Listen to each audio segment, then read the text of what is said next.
Hi everyone, please subscribe to my channel. Blood Immortal Venerable. See playlist for other chapters and novels. I do not translate the novels. Credits goes to original translator and author of the novel. I only make it as an audiobook so it would be easier to just listen while doing other things. Credits goes to the author of the novel.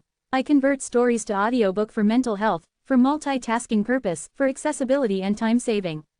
Listening to audiobook is also beneficial for people who have disability. It improves our listening skills and improve our English comprehension, vocabulary and other things. So, thank you for listening. Thank you and thank you very much for your support. Chapter 2021, Truth of Goodwill and Malice. As if he had expected how Marsh would react, Harold let out a long sigh. She wasn't the one we planned on sending to join the debate over the godly ways.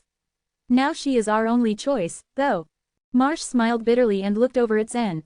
He should be the original one, right? Yes, that's right, Harold replied with a single nod. Marsh took a moment to look Zen up and down. Zen had left a deep impression on Marsh back at the Astronomical Transit Day celebration. He could tell that Nicholas had really wanted to accept Zen as his personal disciple before Zen's true identity had been revealed. Things changed greatly when that was announced. It came down to the fact that Zen was Mike's son. Mike and Nicholas were deadly enemies. Of course, at that time, Marsh was terribly shocked to discover Zen's identity too. If it were him, I'm afraid the odds would have been higher now. But as it stands, we have no other choice but to do as you say. A look of regret appeared on Marsh's face. With all due respect, may I ask you something? Zen suddenly asked, without warning. Please, go ahead, Marsh accepted as he nodded his head. Why have no consummate true gods joined in the debate? And what about demi-holy beings and holy beings? Can't you acquire the heritage on your own? Zen asked. Upon hearing Zen speak, both Marsh and Harold shook their heads with a bitter expression on their faces. It was then that Marsh explained, the debate is only popular among the true gods from the grassroots in the divine land. Our ultimate goal is to obtain the skeleton's inheritance as well as the ability to control the entire divine land. The Sword Clan was the first to know the skeleton's secret in the divine land. It wasn't long after this clan had occupied the sunrise tree that they discovered its absolute uniqueness. It was a rule to all that nobody was allowed to attack in the area where the sunrise tree was located, otherwise known as the non-combat zone. If one were to peel the surface of the tree and go inside, a totally opposing area could be found. This area was known as the Sword Clan's killing zone. In fact, the so-called non-combat zone and killing zone each spread outside their respective areas. The truth of godly way that emitted from the skeleton was the truth of goodwill and malice. One could be blessed with goodwill at any moment. And in the next, they could be rained on in malice. It was said that both goodwill and malice were based on nothing more than a single thought. It wasn't surprising that there were two kinds of completely contrasting auras inside and outside the sunrise tree. Up until now, the Sword Clan had only opened up a few killing zones within the sunrise tree. Some killing zones were still in good standing. Although they were still dangerous, the Sword Clan had their own counterattack methods. When it was dangerous, the outer layer of the sunrise tree would be opened and the truth of goodwill would be introduced into it in order to deal with the truth of malice. Zen had witnessed this scene before, notably in the killing zone when taking part in the second round of screening. It was during the 60th Divine Era that a crater as wide as 200 miles had appeared on the surface of the sunrise tree. Once the crater had made its place known, a giant worm began to emerge. The worm was at least 10,000 miles long. As the giant worm fully emerged from the tree, it hastily burst out a high number of malice. This worm could even resist the goodwill outside the sunrise tree. While this giant worm's huge body swept across the area, two divine cities of the Sword Clan were razed to the ground. Despite the fact that the giant worm was absolutely enormous, it wasn't considered a ferocious beast to the Sword Clan. The Sword Clan had a strong foundation, after all. Additionally, at that time, the Sword Clan had three great holy beings, including Marsh. That said though, it didn't seem to matter who was part of their clan. The three holy beings as well as several consummate true gods could do nothing but watch the giant worm destroy their beloved cities. The holy beings couldn't kill the giant worm directly due to the truth of goodwill that enveloped the non-combat zone. It didn't take long before Marsh came up with his own, unintelligible idea. He waved his sword swiftly and the fire he unleashed turned into a flame cage. The fiery cage trapped the huge worm. For the simple reason that Marsh had no intentions of killing the giant worm, he therefore wouldn't be affected by the truth of goodwill.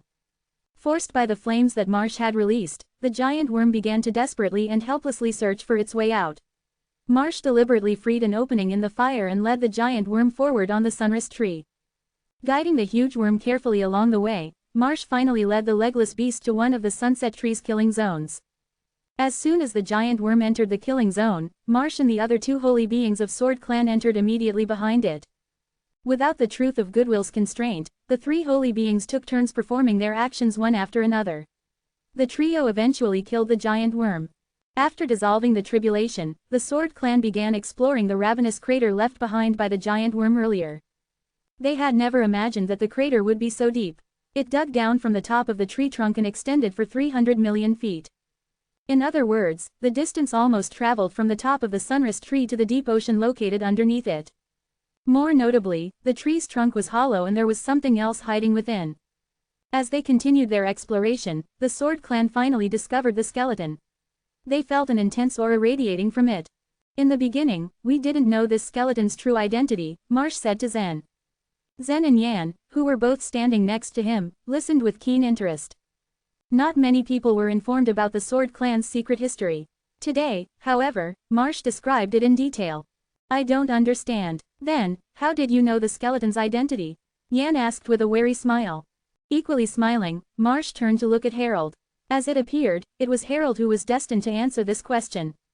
With a serious look on his face, Harold answered, "Your father discovered it.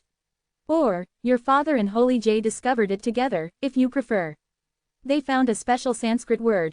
After cracking its code, they realized that the divine land itself was in fact a ship. The captain of the ship was located in the sunrise tree." As Zen heard this coming from Harold's mouth, he couldn't help himself but interrupt. "It seems that the biggest conflict between my father and Nicholas was caused by this, right?" "Yes, or at least, this is one of the reasons," said Harold, nodding his head. "Since you've found the skeleton, then why didn't you just take it away?" Zen asked, confused. A wry smile appeared on Marsh's face. "It's the skeleton of a warrior at the other shore realm. Do you think it'll be just as easy to collect it? It is still unknown how this warrior at the other shore realm died in the sunrise tree. What we know for sure though, is that he had a set of powerful restrictions within it. Even a holy being is as weak as an ant in front of such powerful restrictions. I speak from experience, I died because of the restrictions." "What? No way, you died." Zen felt immediately stunned with surprise. "Aren't holy beings immortal?" "You're right, we are. If the universe in the body is still present, then the holy being won't die. I wouldn't be here standing in front of you and talking to you had I died completely," said Marsh with a sarcastic smile. "When I died, I was only half dead. Just like your father, Mike. Thanks to the existence of the universe I created, I was capable of coming back to life. Since such a set of powerful restrictions are present and even a holy being would be killed, wouldn't ordinary true gods be courting death if they entered such an area?" Zen asked again.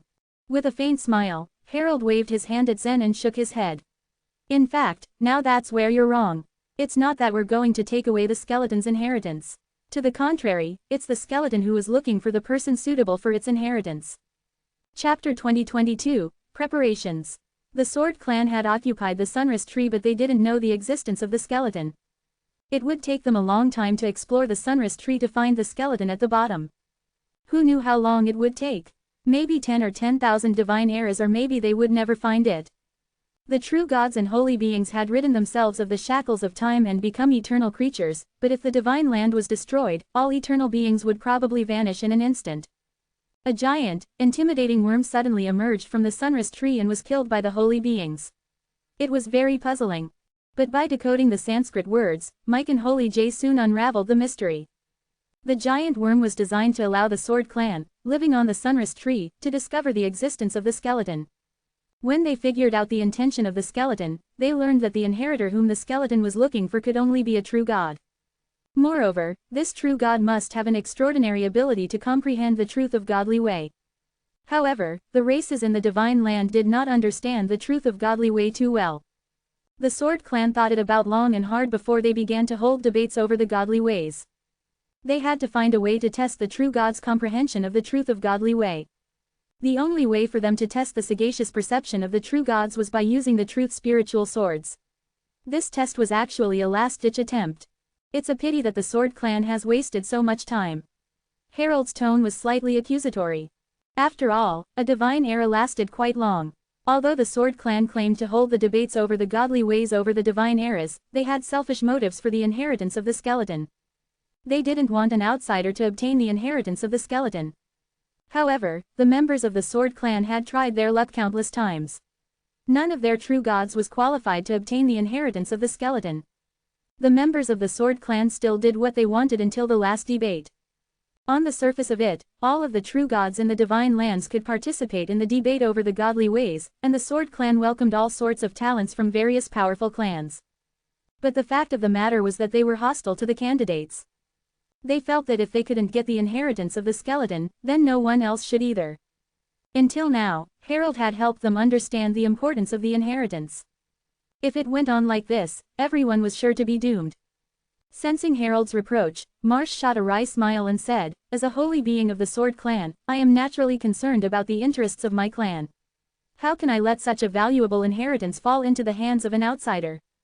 However, Harold was unmoved by his words. "From the perspective of chaos, we are all sailing on the same ship," he remarked dryly. "So this time, we will go all out to help Mike's daughter get the inheritance," proclaimed Marsh with a smile. He prided himself on being a veteran, but, as a holy being, he was short-sighted. Yan smiled confidently. "Don't worry, I won't let you down this time." "I hope so," Marsh nodded. Seeing Yan so confident, Zen sighed to himself. With her incredible talent, she might soon become a consummate true god. Both Harold and Marsh had high hopes for her. As her brother, he obviously ought to go all out to assist her in obtaining that inheritance. The trajectory of the sun in the divine land was very peculiar. The huge fireball that was enough to burn everything rose up from the ray tree, and flew at an extremely high speed in the sky of the divine land. It was able to travel across hundreds of small regions within just 2 hours, and it could cross the entire divine land and reach the edge of the sunrise tree in the west within 24 hours. If one stood atop the heavenly sword divine city and looked to the west, he would see that the western side of the sky was bloody red, and the bright red light shone like a sharp knife. Even the true god's eyes would pain at the sight of it. It was said that every time the sun set in the west, the roots and the stems of the sunrise tree would be burnt to ashes. Thankfully, countless new roots and stems would grow each time, and the roots would anchor themselves firmly in the sea again. This process would repeat every day. This mysterious phenomenon had existed ever since the divine land was built. One after another, the top-ranked true gods, who passed the second round of screening, got selected. Judging from the number of the true gods participating in this debate over the godly ways, it was evident that many true gods were already aware of the significance of this debate. In the last few debates, about 50 to 60 top-ranked true gods of humble birth were selected. But this time, the shortlisted figure was over 100.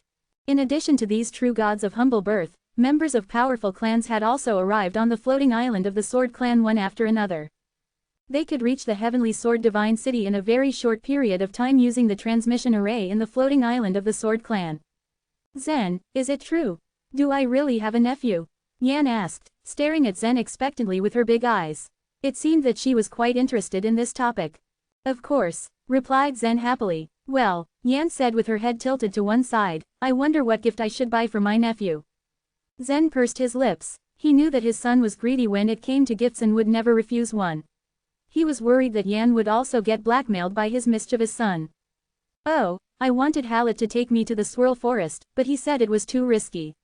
Moreover, I have been trying to cultivate the truth of godly way." Yan shook her head in disappointment as she wasn't able to see her young nephew. In fact, Harold had kept the truth of godly way for Zen in the Everest Spirit Mountain. However, Zen never showed up. So Yan had to carry the heavy load on her shoulders. After Yan inquired about her nephew, her interest was quickly diverted to her sisters-in-law. "Zen, how many sisters-in-law do I have now? And which one do you like best? Oh, wait, which one do you think is the prettiest? Well, am I prettier than them?" Yan's bombardment of questions made Zen see stars. He didn't know how to answer them all. By the time Zen answered her questions briefly, other members of the Sword Clan came. Many true gods had gathered in the main hall located in the center of the Heavenly Sword Divine City. Elites from various powerful clans and the selected top-ranked true gods of humble birth all gathered here. There was a buzz in the air. Most of the top-ranked true gods showed a hint of excitement. Zen and Yan also stepped into this spacious main hall led by Harold. The moment this trio entered, many eyes turned to them. The noise level in the hall suddenly went down. A majority of the true gods in this hall knew too much about Harold. Of course, they had also heard a lot about Zen. Enoch and some top-ranked true gods were engaged in an excited conversation at one end of the hall, but when he saw Yan, his eyes lit up. Look, that's the extraordinary girl I'm talking about. I don't know which first-tier clan she's from. If it weren't for her, I probably wouldn't be able to pass the second round of screening. I'll go and say hello to her. Ha ha. Enoch didn't sense the change in the atmosphere in the hall and walked straight to Yan. Chapter 2023, Bickering. The seats of all the true gods in the hall were already prearranged. The holy beings of other wealthy clans on the floating islands weren't welcome in the Sunrise Tree region. So those who sent the elite disciples to join the debate over the godly ways were all consummate true gods of wealthy clans. All the warriors gathered on the stairs of the hall were the disciples of wealthy clans. They were made up of about 200 top-ranked true gods and even some consummate true gods. Over 100 top-ranked true gods with humble backgrounds stood at the foot of the stairs. Majority of the 100 top-ranked true gods came from the first-tier clans, many of which had consummate true gods and demi-holy beings. They were also powerful forces in the divine land. But in the eyes of the floating islands disciples, they were merely warriors from grassroots. Nice to meet you two again. Enoch greeted Zen and Yan with a hearty smile. Zen returned his greeting with a nod while his eyes were fixed on the stairs. There were too many familiar faces there. Troy, Rochelle, Alfredo. When Enoch noticed where Zen's gaze was, he assumed Zen was ready to run up the stairs, so he quickly said, "Our seats are at the foot of the stairs. The seats on the stairs are for disciples from the floating islands." "We." But before he could finish his sentence, a clear, sharp voice resounded in their ears. "Wow, guess who's here? He's been hiding away for 2 years. Tell me, why didn't you just hide for a lifetime like a coward?" It was Rochelle speaking, clad in a light red dress. As a consummate true god, she couldn't participate in the debate. But she still came over through the floating island. Although in that dress, she didn't seem as valiant and heroic as she used to be, it made her look more feminine. But the top-ranked true gods in the hall more or less knew of her short temper. They took quick, discreet glances at her before averting their eyes. After 3 people entered the hall, they didn't expect Rochelle to scold one of them coldly right off the bat. They all wondered who had the nerve to provoke the Mu clan and its consummate true god. Even Enoch was shocked when he turned around and saw Rochelle walking gracefully down the stairs. Though he didn't know Rochelle personally, he had overheard people gossiping about her and realized that she was the famous figure. With a long face, Enoch asked in a low voice, "How exactly did you offend the Mu clan?" "That's none of your business," Zen responded calmly. When Enoch opened his mouth, no words seemed to escape. While he felt embarrassed about shrinking back, he knew better than to offend the people on the stairs. If he didn't handle the situation properly, he would probably cause great trouble for his clan. He had no choice but to step aside obediently. Carefully, Zen examined Rochelle. Without saying a word, he reached his hand out to her face as if he were holding something in his hand. The move made the onlookers feel somewhat inexplicable. But Troy, Walton, and Sean knew what the gesture meant. The words Zen had said as he raised Rochelle's chin in the past were probably the greatest humiliation she had ever suffered in her life. Though she had failed a number of times against Harold in the arena of legends, she had never been so livid. When Zen released her from the world within the Jade Seal, Rochelle managed to recover after a long period of depression. "How dare you!" Blood gushed from the vessels in her neck. Her extremely beautiful face then began to twist. Strong killing intent grew in her heart, but under the influence of the truth of goodwill in the non-combat zone, her killing intent quickly dissipated. The process was truly difficult for her to bear. So what does it mean? How could a move irritate her so much? The top-ranked true gods of both the wealthy and grassroots clans whispered among themselves, wondering why Rochelle would be so affected by a seemingly insignificant gesture. Enoch was one of them. In his eyes, Zen was a mere low-ranked true god as weak as an ant before Rochelle. How could such a gesture provoke her so? Although the disciples of the floating islands had more or less heard of things happening in the Time-Sea Forbidden Land, no one else was aware of what had happened in the world within the Jade Seal. They only knew that Zen had controlled the Jade Seal and defeated all the consummate true gods somehow. After what seemed like forever in the heavy silence, Rochelle finally calmed down. She then raised her head and sneered coldly. "Sooner or later, you will fall into my hands. Then, I will make you useless and imprison you with my silly sister. I will torture you bit by bit in front of her until she understands what reality means." "Nelly, she has been imprisoned." Zen frowned at the news. Rochelle only snorted in response. Behind the facade, she knew not to dare irritate Zen with the matter. In her eyes, it was the shame of the Mew clan, she couldn't let others know. Nellie had truly disappointed her with what she had done in the Time Sea Forbidden Land. And when she knew what was on Nellie's mind, Rochelle grew even more furious. She personally ordered her to be locked up, and until now, she hadn't let Nellie out of her cell. But Nellie was just as stubborn as her sister, unwilling to yield to her even after such a long time. Rochelle's gaze slowly shifted to Harold as she coldly said, "Your plan is good, but unfortunately, this time, you're doomed to fall to defeat. I don't know if there's a good end for you in this situation." On the other end, Harold looked as calm as still water. Before Harold took control of the Everest Spirit Mountain, he had already become the top warrior among the consummate true gods.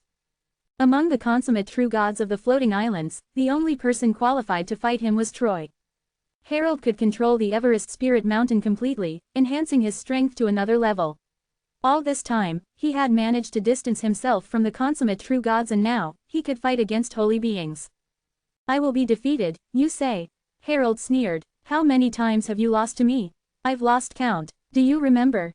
The look in Rochelle's eyes darkened at his words. She seemed to have remembered something before she returned the sneer. "Then I hope you can succeed this time." With the last word, she turned around and went back to her seat.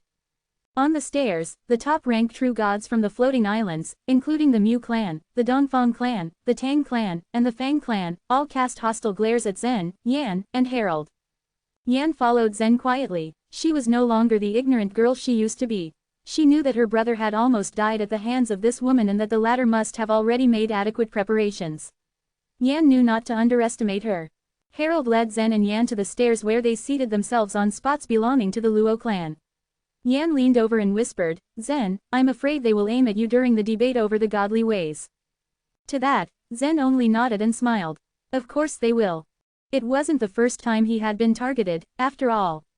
He was used to it. "I will protect you, Zen," Yan said seriously. "Now that I am strong enough, you can follow me into the killing zone. If anyone dares to hurt you, I will kill them all." Her expression was stern and unmoving. When Zen saw the serious expression on Yan's fair and gentle face, his heart ached for her. If he had a choice, he would rather let Yan live quietly in the fairy palace instead of fighting alongside him. Chapter 2024, Duke Dongfang. Since Zen entered the hall, the atmosphere seemed to fall quiet. Most of the top-ranked true gods in the hall had taken part in the debates over the godly ways before and didn't seem to find any particular difference in this debate. But some of those in the know had guessed something had changed when Harold appeared. Perhaps this debate truly differed from the rest. The subtle atmosphere dragged on for a while until Marsh led the members of the Sword Clan into the hall.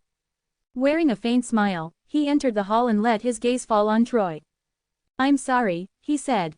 "This time, the seats our Sword Clan can give the floating islands have been reduced to half." "What?" The top-ranked true gods were dumbfounded. The expressions of the consummate true gods suddenly changed as well. A particularly sharp glint flashed in Troy's eyes as though he was trying to see into Marsh's mind. "According to our arrangement, the Sword Clan has always given each floating island 6 seats to take part in the debate. Why did you reduce the seats by half this time?" Troy's tone was cold. Because he was a calm and thorough man, he wouldn't utter words that could wage war against Zen and Harold as Rochelle did in her rage. All he wanted to do was get to the bottom of it. He was well aware of what this debate meant, after all. In this situation, if the Dongfang clan couldn't get what they wanted, neither could Harold. So naturally, the top-ranked true gods he brought along were the most powerful in his clan. The goal of these top-ranked true gods wasn't to obtain the inheritance of the skeleton but to eliminate all the candidates who could possibly do so. Certainly, Zen was one of them. Marsh grinned as he glanced at Troy. "Are you kidding me? When did our clan make such an arrangement with you? How about the Tang clan? Or the Mew clan?" Marsh was asking more aggressively now, rendering the consummate true gods speechless. Indeed, the Sword Clan hadn't made any such agreement with the powerful clans on the floating islands. All the true gods in the Divine Land had the qualifications to participate in this debate, and the Sword Clan had always welcomed them warmly. So long as they could pass 2 tests, it was enough. But later on, the Sword Clan somehow gave the powerful clans on the floating islands numerous seats in what seemed like an abrupt decision. Each floating island had 6 seats, the 6 candidates had no need to take the tests. The Sword Clan offered the 6 seats on their own prerogative in the first place. But clearly, as time passed, the powerful clans took it for granted. It would seem that they had forgotten how the seats were originally offered up by the Sword Clan voluntarily. It was no wonder the Sword Clan could refuse to offer seats without any explanation. To be honest, I could easily refuse you all the seats and drive you lot out of here, Marsh responded with a cold smile. To that, Troy, Rochelle, and the others frowned. The people of the Sword Clan were known to be rather easygoing. Even their holy beings hadn't had a fallout with the consummate true gods. From Marsh's statement, everyone understood that the Sword Clan had already made their choice, standing by Harold's side. When Rochelle was about to talk back, Troy pulled her back and shook his head in warning. When left at a disadvantage, people just had to yield. Even if Rochelle argued on the basis of reason, it would have been no use. If they crossed a line and offended Marsh, they would be completely deprived of seats and fall into deep trouble. So with that, the seats for each floating island were reduced to half. But they still had many top-ranked true gods in the game, at the very least, they stood a chance. Well, at least we still have 3 seats, Troy replied dejectedly.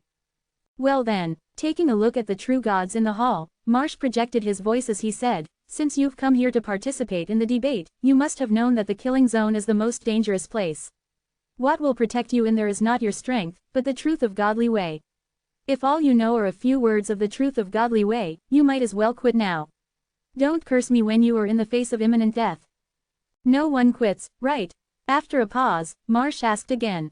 Although almost none of the true gods was willing to give up such a hard-won opportunity, the Sword Clan would ask them every time as a matter of course. With that, Marsh waved his hand and gave the order. Let's go. And so they left the hall one after another and soon arrived at the square at the gate of the hall. Marsh stepped out and clapped his hands. Swish, swish, swish. Flying was supposed to be forbidden on the sunrise tree. But that rule was particularly for outsiders. The sunrise tree was so large that it could take the Sword Clan's members 10 to 15 days to run an entire lap, and it would take half a year to run from one side to the other.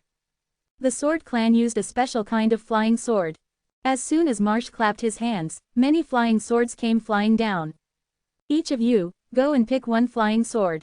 They don't need to recognize you as their masters, you can control them by infusing your spiritual sense into them, Marsh explained calmly. Yan glanced at the swords and merely jumped up to one of them. Meanwhile, Zen walked over to one and injected some spiritual sense into it. Buzz. He felt the flying sword's blade quiver slightly before flying off gently. About half of the top-ranked true gods from the wealthy clans on the floating islands were staying. And it was only reasonable, since Marsh didn't prepare enough flying swords, the extra true gods couldn't go. Seeing what Marsh had done, Troy became clear that Marsh had long been scheming with Harold. Duke, Troy shouted all of a sudden. A man in front of him, about 30 years old with gray hair, turned to him. He was Duke Dongfang, Troy's younger brother. But Nicholas had picked him out in particular. It was only natural, Duke was an outstanding top-ranked true god. It could be said that below the consummate true gods, Duke was ranked first. His goal was to kill all those brought in by Harold. And to be exact, these people meant Yan and Zen. Troy didn't know for sure who was to get the inheritance of the skeleton under Harold's arrangement, so in this case, it was safer to kill them both. Whether or not Duke could kill Zen and Yan in the end, he would end up dead. This was perhaps the last time Troy could ever see his brother. Don't worry, Duke's eyes quietly swept over Zen and his sister. No contempt laced his eyes as he firmly stepped on a flying sword. When all the true gods stood on their swords, Marsh stepped on one himself and shot forward. Follow me. Swish, swish, swish. Zen and the others stood on the swords as well as they spiraled upward, flying out of the heavenly sword divine city behind Marsh. As soon as Zen and Yan flew off, Harold turned around and left. Chapter 2025, The Rotten Odor. The sunrise tree's trunk was too wide that it almost blocked everyone's view. When they looked at it, they couldn't see where it ended. After a while, the crowd moved on the flying swords as if they were flying over an ordinary plain. The only difference was that the ground below was not a prairie, nor a desert, but the grayish-brown surface of the sunrise tree. Although the Heavenly Sword Divine City was the core city of the Sword Clan, it was not located in the center of the sunrise tree, but rather in the northern part. Everyone had been moving south for a while now. About 25 minutes later, they came across a large crack. It was just a single crack in the entirety of the sunrise tree, but it looked more like a huge canyon. Marsh slightly adjusted the direction of his long sword and flew along the crack. The other true gods followed suit and trailed closely behind him. The crack became increasingly wider as they advanced forward and more cracks appeared. The cracks crossed one another and eventually formed one large gap. Suddenly, something clicked in Zen's brain. It seemed that the gap was like a wound on the sunrise tree. Did it came from that giant worm? The gap was hundreds of miles wide. Even if all of them stood on the flying swords as they looked down, they couldn't see the bottom. Marsh stopped in the middle of the gap after a few minutes. What he said next proved Zen's guess. We've arrived at our destination. I can only send you until here. Next, you will enter a big hole with a height of 300 million feet. It will be dangerous if you walk forward all the way. Those who want to give up now can go back, he announced flatly. None of the true gods on the flying swords said anything. Only the whistles of the wind were heard. No one would give up at this stage. On one side of the group was Yan, who stood upright on her flying sword, looking too excited.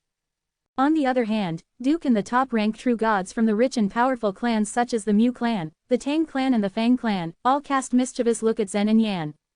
All of you can start now, Marsh said. Then he looked at Yan and Zen through the crowd and whispered with a smile, good luck to you.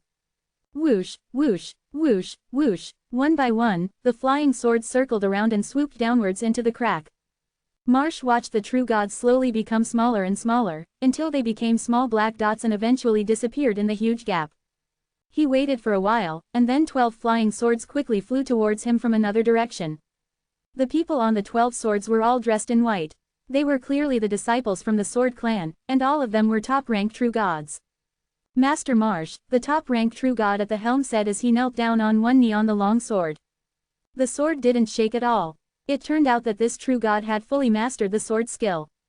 Master Marsh, the other true gods echoed their leader and knelt down as well. Please rise, Marsh said with a wave of his hand. The disciples of each clan have left. Now it's your turn. You are the best disciples of our Sword clan. Don't let me down, he continued.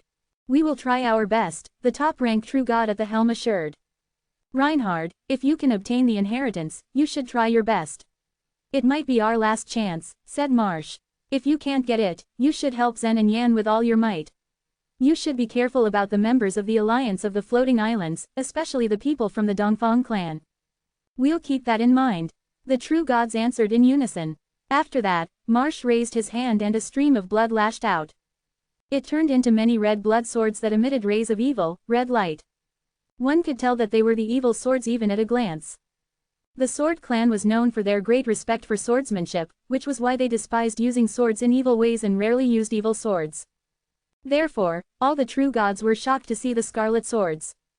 The 12 calamity swords are given to you now, but you can only use them in critical moments. You know the consequences of using these swords, Marsh stressed a little worriedly. The calamity swords were invented by a talented consummate true god of the Sword clan 30 divine eras ago. As a result, the Sword clan exiled that young talent, sealed all the calamity swords, and forbade anyone from using them. Such a sword was too dangerous. Anyone who was to use it would definitely die. They would be tortured to death by all kinds of calamities. It was too inhumane. The sword, however, could greatly enhance one's strength in a short amount of time. Marsh knew that this was his last chance, so he had to bring out the calamity swords and let the top-ranked true gods use them. When each of the top-ranked true gods claimed their calamity sword, they knew very well that accepting the weapon meant becoming the death warriors of the Sword clan. There was nothing they could do but grieve in silence. Go ahead, said Marsh as he turned his head away and did not look back. Whoosh, whoosh, whoosh. A gust of wind blew as the 12 top-ranked true gods of the Sword clan dove into the gap as well. The swordsmen try their best to do what's good for the people. They are truly honorable. Marsh's voice floated with the wind and whispered in the ears of the disciples of the Sword clan. Meanwhile, Zen's surroundings immediately darkened when he entered the gap. He was about 10,000 feet in the crack, where the truth of goodwill outside could no longer be transmitted. The place where he stood was filled with the truth of malice. We are in the killing zone. At that moment, he felt the blood in his body boil and his strong fighting spirit itched to come out. Yes, we are, Yan said with a slight nod. She on the other hand closed her eyes for a moment, and then opened them. Her orbs shone with a light purple luster.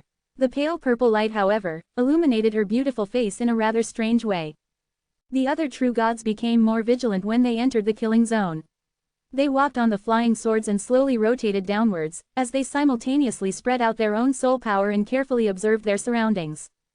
If they had been in great danger in the killing zone that was located near the surface of the sunrise tree, then it was even more perilous now that they were at the sunrise tree's core.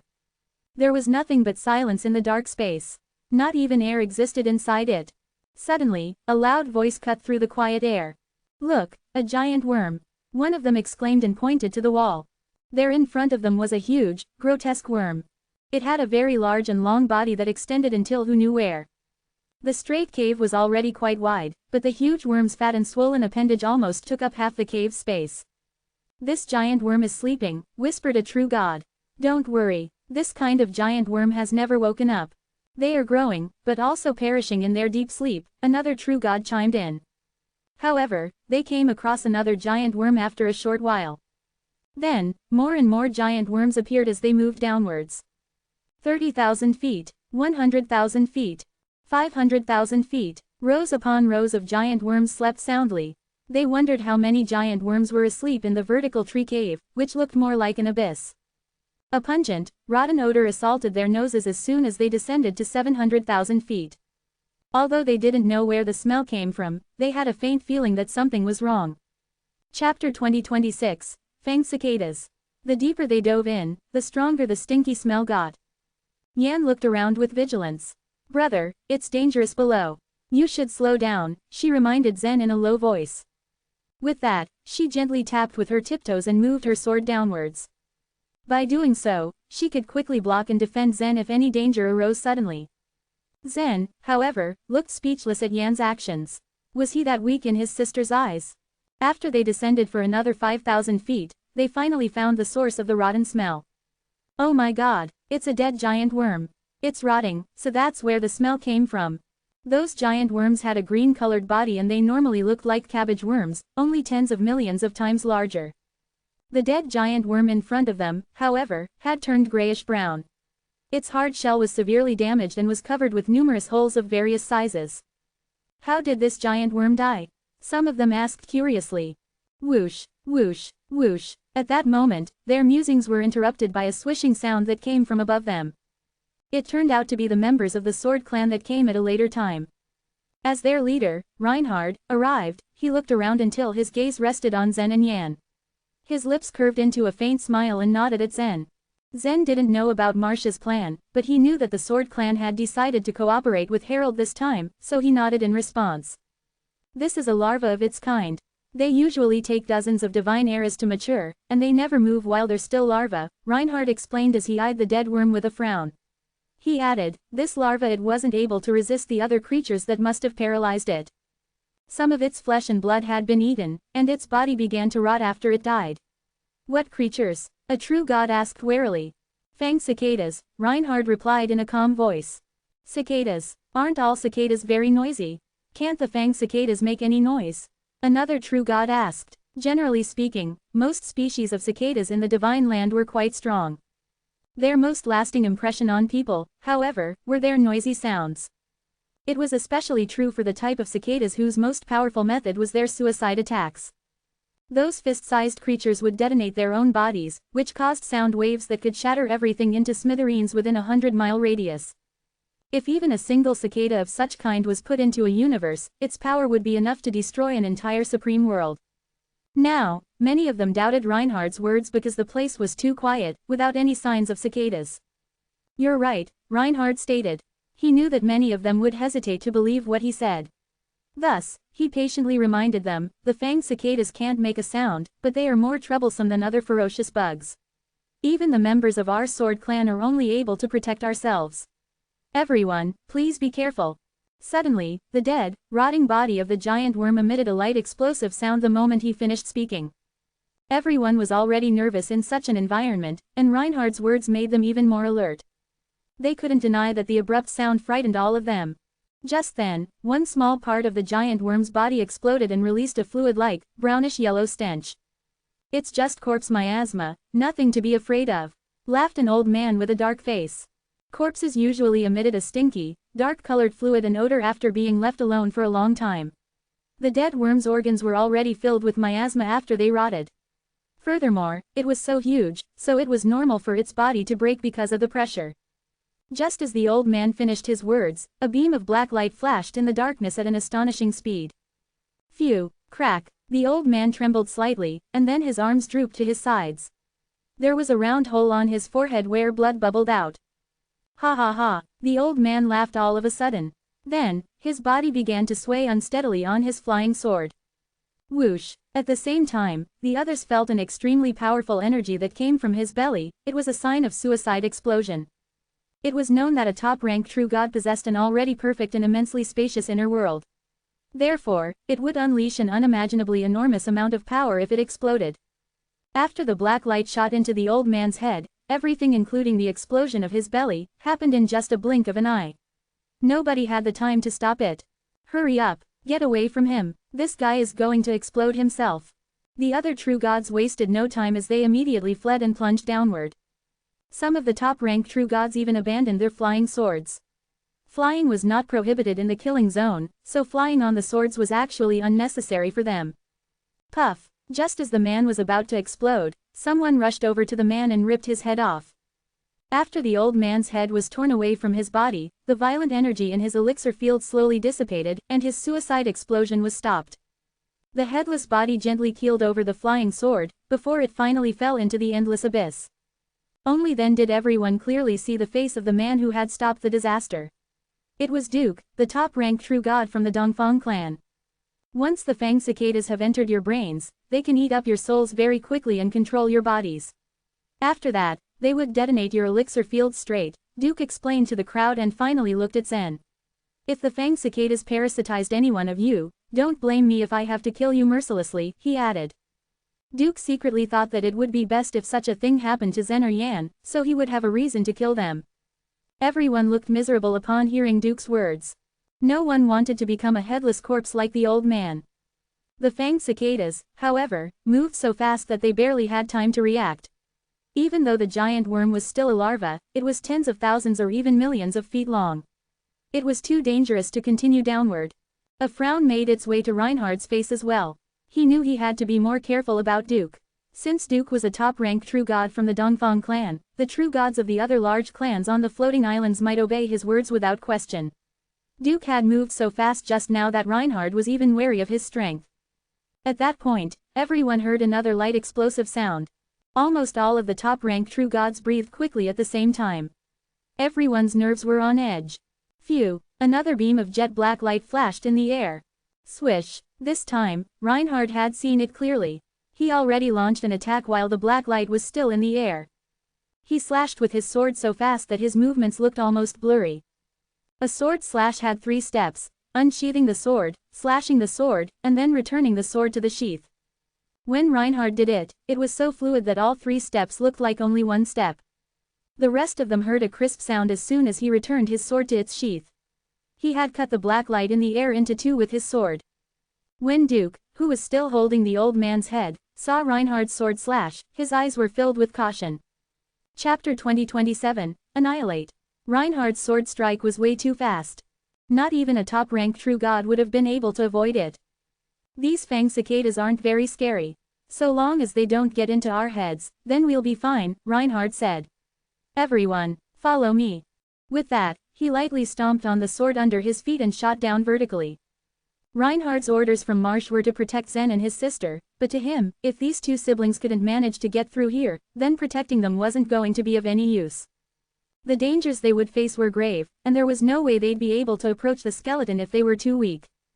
To him, it was better for them to pin their hopes on the members of their own clan. Whoosh, whoosh, whoosh, the remaining 11 disciples of the Sword clan followed Reinhardt and also swooped down. Enoch and the other top-ranked true gods saw Reinhardt courageously wielding his sword. The sight painted a very reliable and valiant image of Reinhardt in their hearts, and they naturally followed after him, confident that he would be able to protect all of them. Yan had a smile on her face, seemingly unaffected by Reinhardt's attack. Let's go, Zen, she told her brother. Just hide behind me no matter what happens. Zen could only smile back and follow his sister down. As they fell, their speed also increased. Some even opted to kick the flying swords under their feet away and just delved into the freefall. The Fang cicadas lurked in the larva's body. Whenever a creature passed by, a black blur would suddenly jump out which turned out to be a Fang cicada. Reinhardt was in the front. He held his scabbard with one hand and the hilt of his sword in the other. Crack! There were numerous cracking noises as the larva's skin crumpled. Reinhardt lightly moved his right hand and let out a sharp sword light that immediately cut the cicada in half. There weren't that many fang cicadas in the beginning. 1 or 2 would come out every 1,000 feet or so. However, as they went farther down, more and more fang cicadas shot out of the larva's body. Reinhard's sword-wielding got even faster in order to keep up. A few fang cicadas would escape every once in a while, but the other Sword Clan disciples took care of it. Seeing the fierceness of the Sword Clan members, the other top-ranked true gods felt relieved. This place is not dangerous at all. Those fang cicadas only move fast. As long as we stay alert, we can kill them too. Did the fang cicadas disappear just now? A top-ranked true god exclaimed. Reinhard seemed to have also stopped wielding his sword. Zen's brows were creased as he looked at the larva that hung on the cave wall. Its body was more than 100,000 feet long. Since it was dead, then its flesh should have already been eaten up by the fang cicadas. There should be fang cicadas crawling all over the larva's body, and there was no way they could have just disappeared just like that. He didn't know it, but Reinhard was thinking the same thing. It wasn't Reinhard's first time here, and the fang cicadas didn't just make their home here. These creatures were scattered all over the sunris tree. The fang cicadas already lived here way before the Sword Clan came. There was a system in the way these fang cicadas hunted. If they went after a large beast, they would kill its soul and then gradually invade its body. The flesh would then serve as both food and a place for them to multiply. They also had their different groups. Fang cicadas of one group would often go head-to-head with another group in order to fight for dominance over a creature's body. It wasn't until they had devoured their prey's flesh entirely that the fang cicadas would leave. This larva next to them was huge. It had also been dead for a long time, judging from its state. Something didn't feel entirely right. Reinhard went down tens of thousands of feet more. It was then that he heard a cracking sound. The sound caused Reinhard to look at the larva with apprehension. Crack, crack, crack, crack, crack, crack, crack, crack, crack, crack. Numerous tears appeared on the larva's outer skin as an army of black cicadas crawled out and lay in wait for the warriors. It was only then that everyone clearly saw the appearances of these fang cicadas.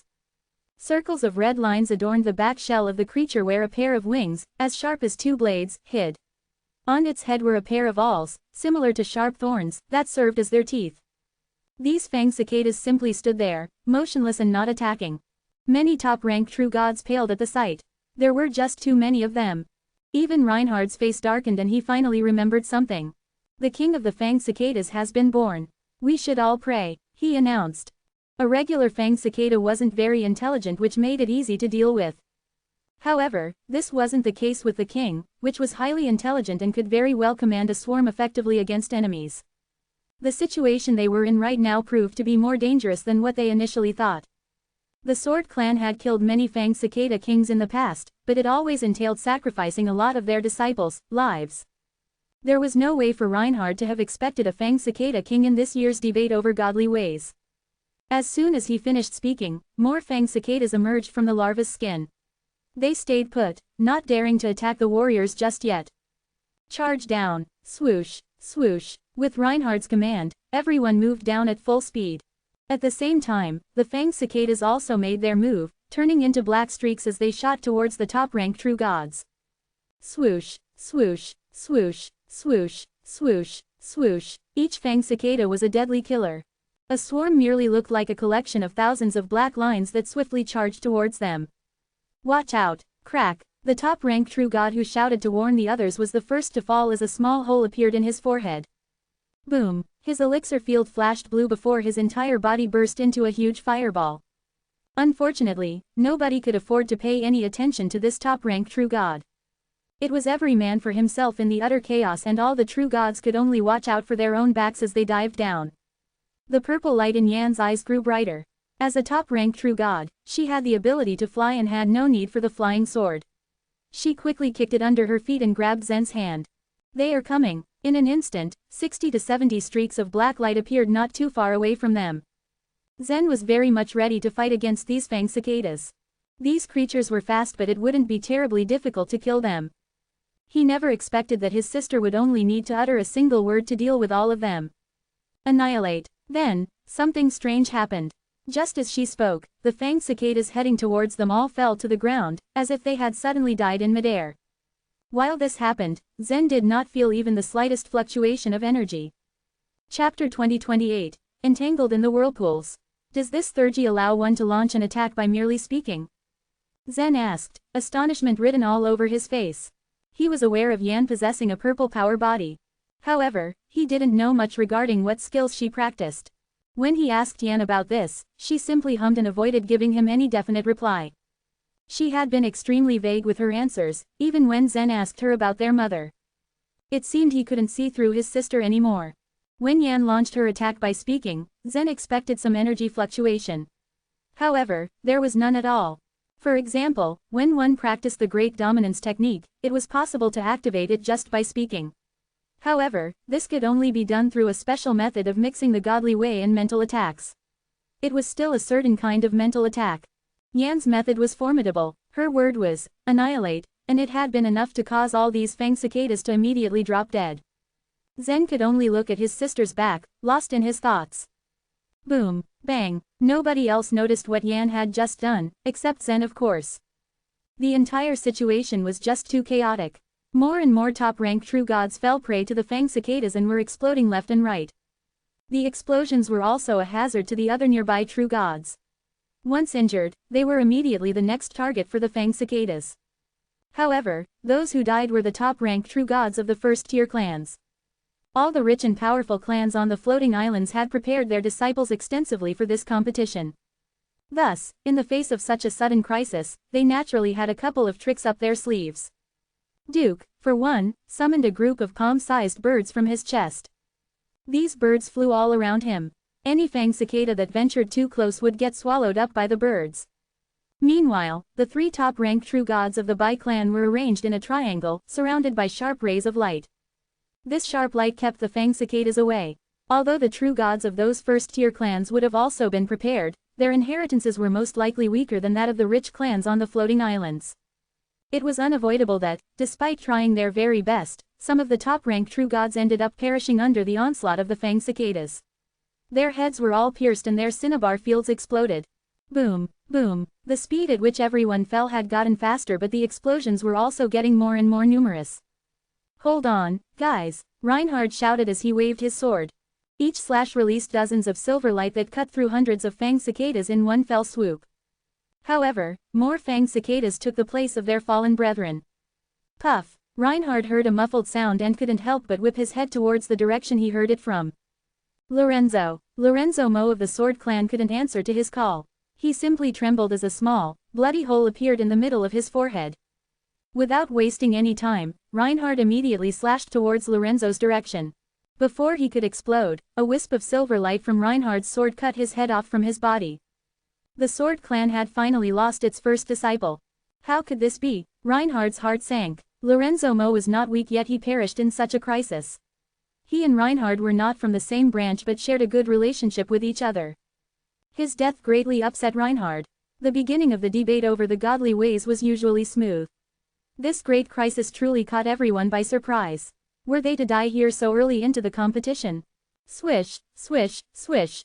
Try as they might, the number of fang cicadas only seemed to increase as they ventured farther down. The swarm was like a storm cloud that quickly shot towards the true gods. Reinhard's sword might be fast, but it would be impossible for him to kill all these fang cicadas. He wasn't entirely impervious to these creatures. He could only despair, unable to see any hope in this situation. It was then that Yan appeared. The sight of her and her brother alive comforted Reinhard. They're all right. He initially thought that these fang cicadas was a test for these two. He didn't expect them to actually be capable in handling themselves so smartly in such a crisis.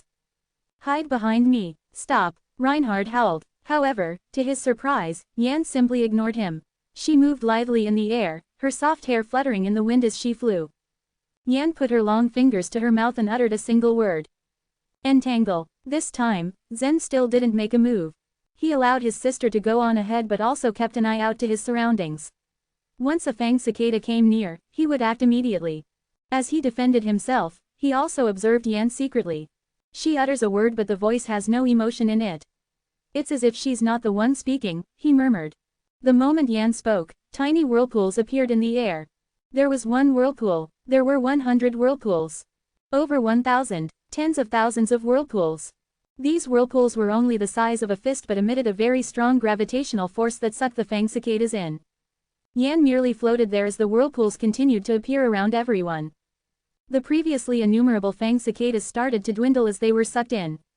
The sight of these miraculous whirlpools caught the top-ranked true gods in surprise. They absolutely had no idea where these came from. "It's her. It's the woman below," they all exclaimed, pointing at Yan. There was no evidence of energy fluctuation around her, but they were able to confirm that it was her that created these whirlpools. "This woman, wow, she's so powerful. She's already saved me 5 times. Enoch announced. He had been quite frightened before but was now very excited at Yan's appearance. Reinhard looked at Yan with a complicated expression on his face. He didn't believe her Thurgy was powerful, but it was extremely unbelievable. It was only then that he finally understood. The Sword Clan must have thought it through before assigning the task of inheritance to Zen and Yan. Marsh wasn't a fool after all. The strength of these two was absolutely beyond his imagination. As they descended, more and more whirlpools appeared. They did not kill the fang cicadas but still rendered the creatures immobile. This lasted for 5 minutes more. After this time, they finally saw the rotten worm's tail, which meant that they finally got rid of all those damned fang cicadas. Chapter 2029, Sunrest Wood Spring. All the top-ranked true gods began to slow down as they fell. Enoch and the other top-ranked true gods breathed a collective sigh of relief. They had really been out of luck this time and hadn't expected to face such a crisis when they had just entered the cave at the center of Sunrest Wood. "I really narrowly escaped death. I was so close to death. One of the fang cicadas scratched my forehead. How many people have died?" The top-ranked true gods all looked relieved. There were 47 explosions in all. Including the one whose head was tore off by Duke, a total of 48 people have died, a top-ranked true god said calmly. Not all top-ranked true gods were panicking.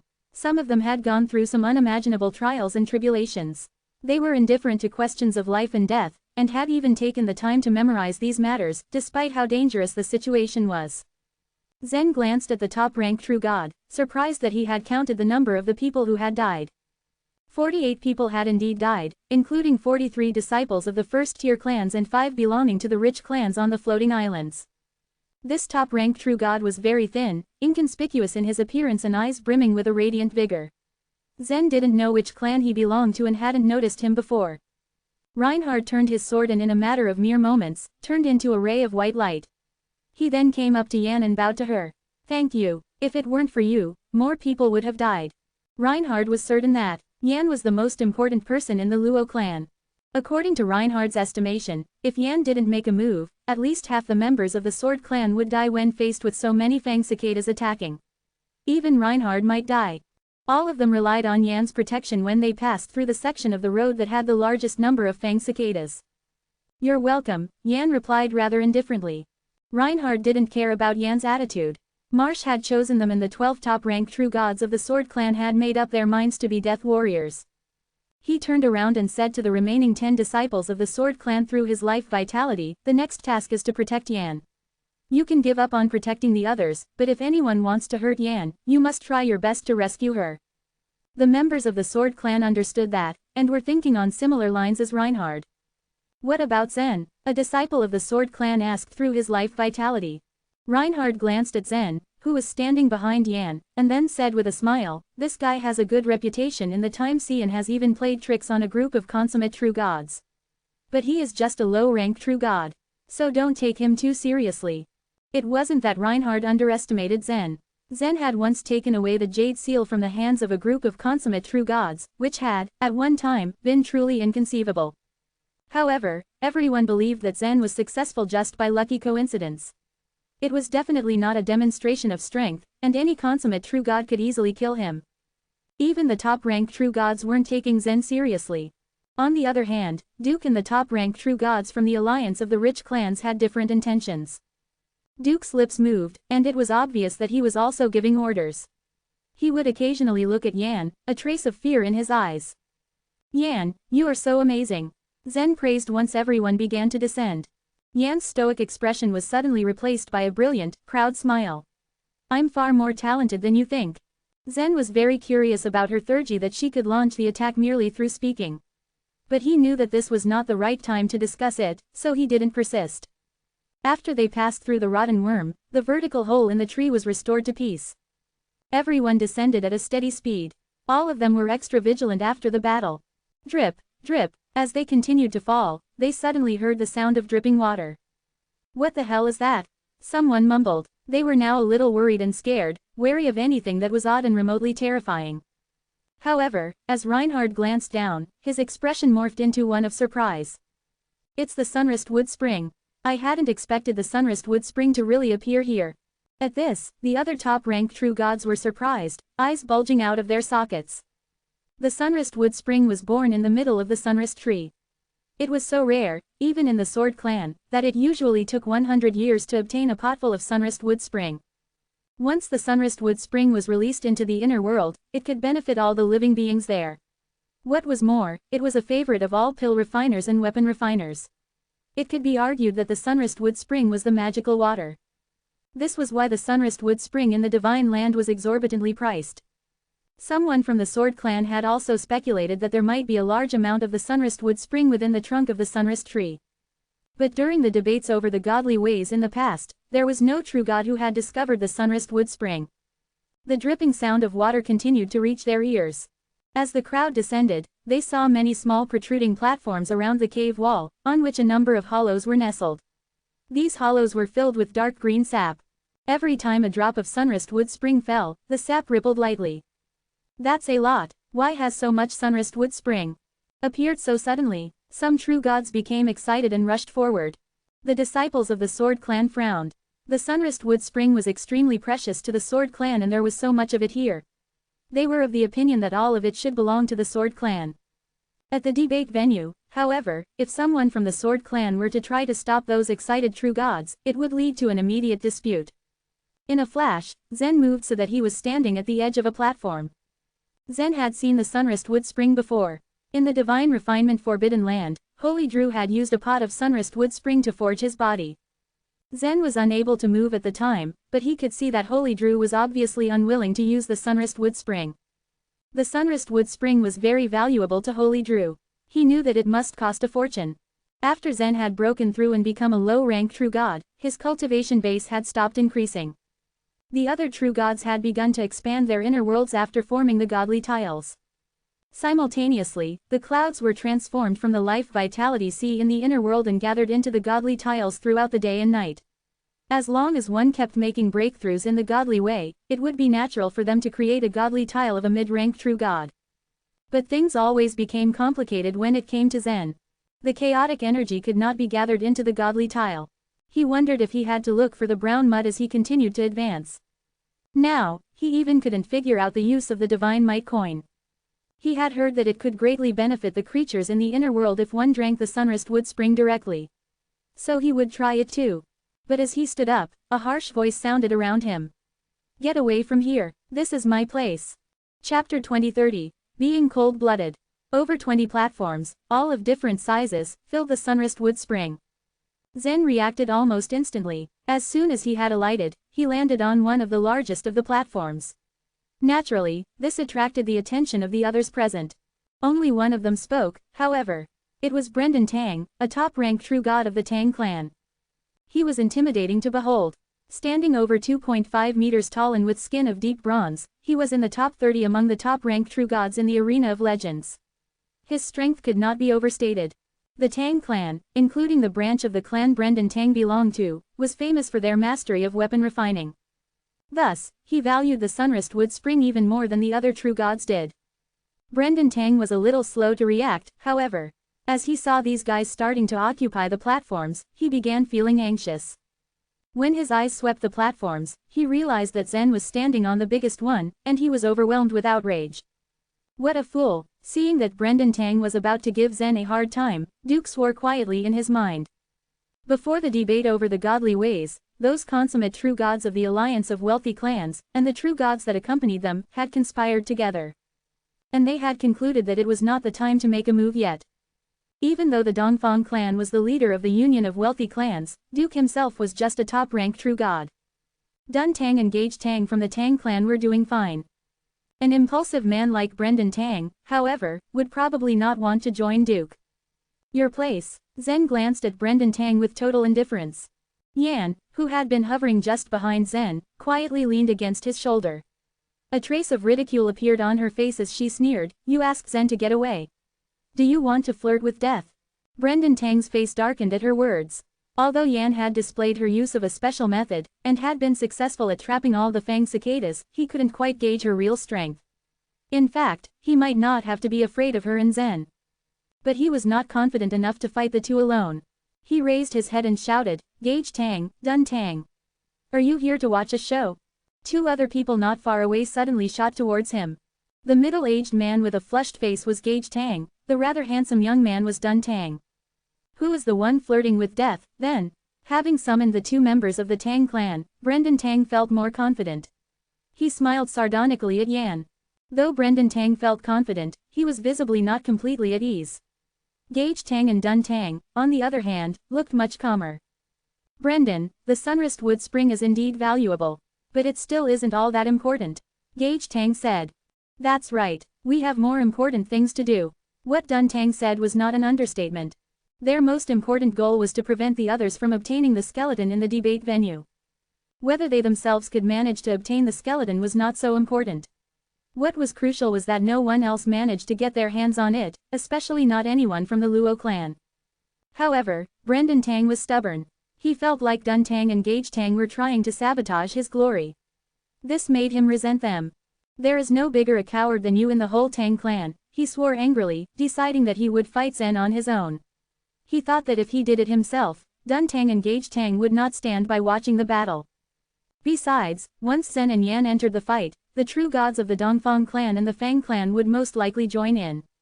After all, it was best to kill Zen and Yan first. Judging from his behavior, one would think Brendan Tang was a fool. However, that was far from the truth. He had taken all these aspects into consideration. He had made one mistake, however. He had underestimated Yan. Just as Brendan Tang finished his sentence, a smile appeared on Yan's face.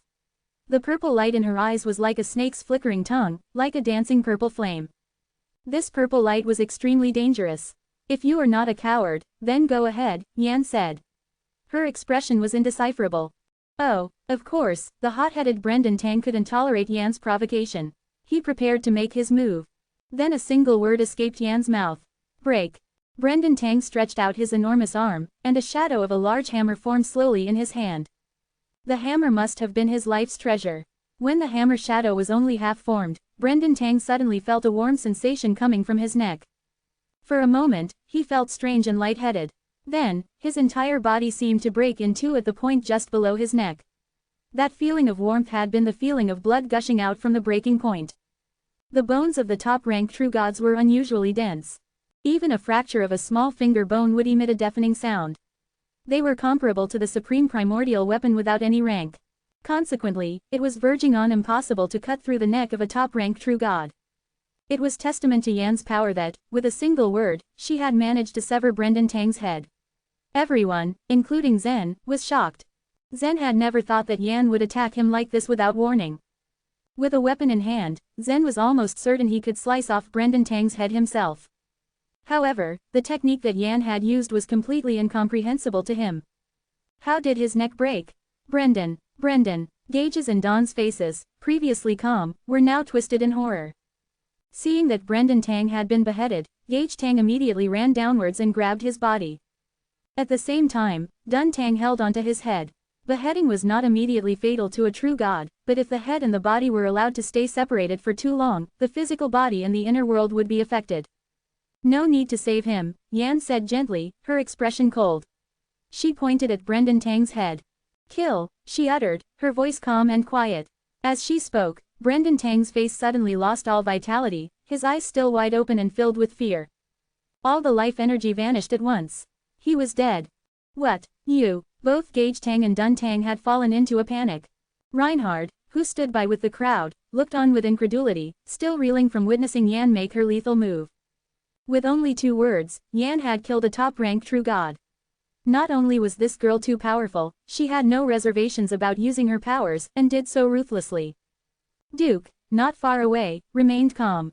The faces of other clans, true gods, darkened. They knew they could not complete their task with Yan present. She was too strong. Yan's face was calm, however, there was coldness in her eyes flashing purple light. She slowly sat down on the edge of the platform and looked at the true gods present. "No matter what your goal is, if you provoke Zen, you will come to the same end as this guy," she said nonchalantly. Enoch stared at Yan, and his heart sank. The girl had looked gentle and adorable. He hadn't expected that she would be so ruthless and cold-blooded when someone provoked her or Zen. Even Zen himself did not expect Yan's reaction to be so intense. Chapter 2031, A Slight Change. Yan could be considered a cold and powerful goddess that dominated both life and death. As she sat next to Zen, however, her fingers trembled, just enough for Zen to take notice. Upon perceiving this trivial detail, Zen smiled and whispered through his chaotic energy, "Yan, if you're a little nervous, don't force yourself. I can handle it on my own." Yan hadn't experienced too much slaughter in her lifetime, at least, not yet. This was probably her first experience of killing a true god, and therefore, it was only inevitable that she felt a little uncomfortable. It was perhaps because of Harold's teachings that Yan had behaved in such a way. All in all, it was clearly really hard for her. "I'm not nervous at all," Yan replied in a matter-of-fact tone, equally through her life vitality. "Zen, you'd better absorb the sunrest wood spring. I don't need it." As he looked at her serious expression, Zen smiled. He immediately put his hands directly into the cool spring. The sunrest wood spring was the sunrest tree's essence, which was so powerful that it could literally melt anything it came into contact with. As soon as Zen immersed his hands into it, the green liquid automatically began gathering around his fingers, palms and wrists. Visibly, the sunrest wood spring on the platform was gradually being absorbed by Zen. Zen didn't spread the spring into his body, however, but placed it instead into his cinnabar field along the meridians. Duke, on his behalf, occupied a different platform. On the edge of the platform stood two other top-ranked true gods from the Dongfang clan. One of them was named Gino Dongfang, and the other, Wesley Dongfang. This time, the three true gods of the Dongfang clan were very carefully hand-selected by Troy. "Duke, the sunrest wood spring," murmured Wesley, a young teenage warrior standing beside him. "Don't leave it to me. You can absorb it by yourselves." Duke shook his head as he replied. He didn't care about the sunrest wood spring in the least. As he looked over at Yan, Duke felt very preoccupied. Gino, through his life vitality, secretly asked, "Duke, are you still worried about Yan? What kind of strength was she using? It doesn't seem to be any godly way, and even no internal momentum fluctuated. It's really strange." Despite the questioning, Duke just shook his head and said, "No. I'm not worried about Yan." "What do you mean, you aren't worried about her?" Gino was stunned for a brief moment. He rolled his eyes and asked, "In that case, you must be worried about the members of the Sword Clan, right?" This time, the Sword Clan had suddenly reduced the seats for wealthy clans on the floating islands, and the number of their people doubled. This was equivalent to announcing their position. Their purpose was to help Zen and his sister obtain the skeleton's inheritance. Obviously, Reinhard, the head of the group, wasn't to be trifled with. "No, I'm not," Duke stated, as he continued to shake his head. "Tell me then, who the hell are you worried about?" Gino looked puzzled. He knew that Duke was resourceful. Although he was only a top-ranked true god, he was highly valued in the Dongfang clan. Naturally, he was much more far-sighted than ordinary true gods. He turned to glance at Zen, who was slowly absorbing the sunrest wood spring, and asked, "Are you perhaps worried about Zen?" "This time, I can't deny you. You're right." Duke squinted his eyes. As he took in Duke's response, Gino couldn't help but burst into laughter. "Duke, Zen is said to be extremely powerful, but his cultivation level is very low. Do we really have to be afraid of him?" Wesley, who had also been absorbing the sunrest wood spring, raised his head and said thinly, "It's amazing that he could defeat the low-ranked true gods when he was just a proving godly warrior. Now that he has become a low-ranked true god, he is probably just as powerful as the best mid-ranked true gods, at most. You know, like the top two among the mid-ranked true gods on the Jade Wall of Legends." Wesley genuinely thought highly of Zen. Duke only nodded stiffly. And yet, he hasn't taken a single action since he's entered the tree hole. With such a powerful sister at his side, he simply doesn't need to do anything. Wesley shook his head and went back to absorb the sunrest wood spring again. Duke was already well aware of everything they said, but he still felt that something was off, something was wrong. Moments ago, when he watched Brendan take action, he hadn't stopped him, because he wanted to test Zen's current strength with Brendan's help. However, before Zen even had the chance to respond in any way, Brendan had been killed by Yan. Now, the two Tang clan men were still staring at both Zen and Yan with red-rimmed eyes. They dared not beat Yan because of her powerful strength. "Gage, Dunn, come here, both of you," said Duke through life vitality. Gage and Dunn immediately turned their heads to look at Duke. If you want to take your revenge, you have to be patient, said Duke calmly. Although the members of the alliance had the same goal, not a single one of them took the lead. Even Duke could do nothing more but command Wesley and Gino. In this very moment, Duke realized that he had to unite these people as one. Everywhere in Zen's inner world, a green rain was gently falling. The big, beautiful raindrops fell around the world tree. Out of the blue, another massive continent began to form itself around the life tree. As it began to absorb the raindrops, the entire tree shook rapidly. Rumble. That was quick. Originally, the world tree was more than 10,000 feet high. Now though, it grew at visibly high speeds. All of its branches began to extend, and the trunk also began to swell in size. As the roots buried deep in the ground continuously wriggled, the ground surrounding them began to ripple and crack. In the blink of an eye, the world tree had grown from approximate 10,000 feet to over 100,000 feet high, and the number of the roots buried deep underground increased tenfold. What's going on? As the world tree expanded and swelled, Zen could clearly feel his inner world starting to do the same. Whoosh! Zen's avatar suddenly flashed and instantly arrived at the edge of his inner world. He gazed into the distance, a touch of bewilderment in his eyes. With a flick of his finger, a thin line brushed past the edge where he stood. There were a total of 10,800 golden Sanskrit words around his inner world. These golden Sanskrit words were equally spaced, with an exact distance of 13,000 miles between each one. The thin line drawn by Zen, however, went 16 inches further. The distance between each golden Sanskrit word was 16 inches longer. My inner world has expanded, Zen concluded aloud. As his inner world continued to expand, the Sanskrit words surrounding it equally distanced themselves even more. The scope of this expansion was very small, and thus, Zen hadn't felt anything different at all. That said though, he had confirmed it anyway. The sunrest wood spring is just the sunrest tree's life essence. Why can it expand my inner world? Zen felt utterly confused. The world in his cinnabar field was completely different from those of ordinary people.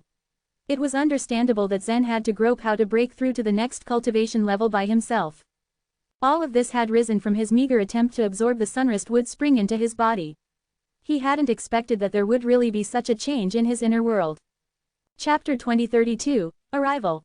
However, the sunrest wood spring was much too rare. Even in the Sword Clan, it was highly possible there wasn't much of it.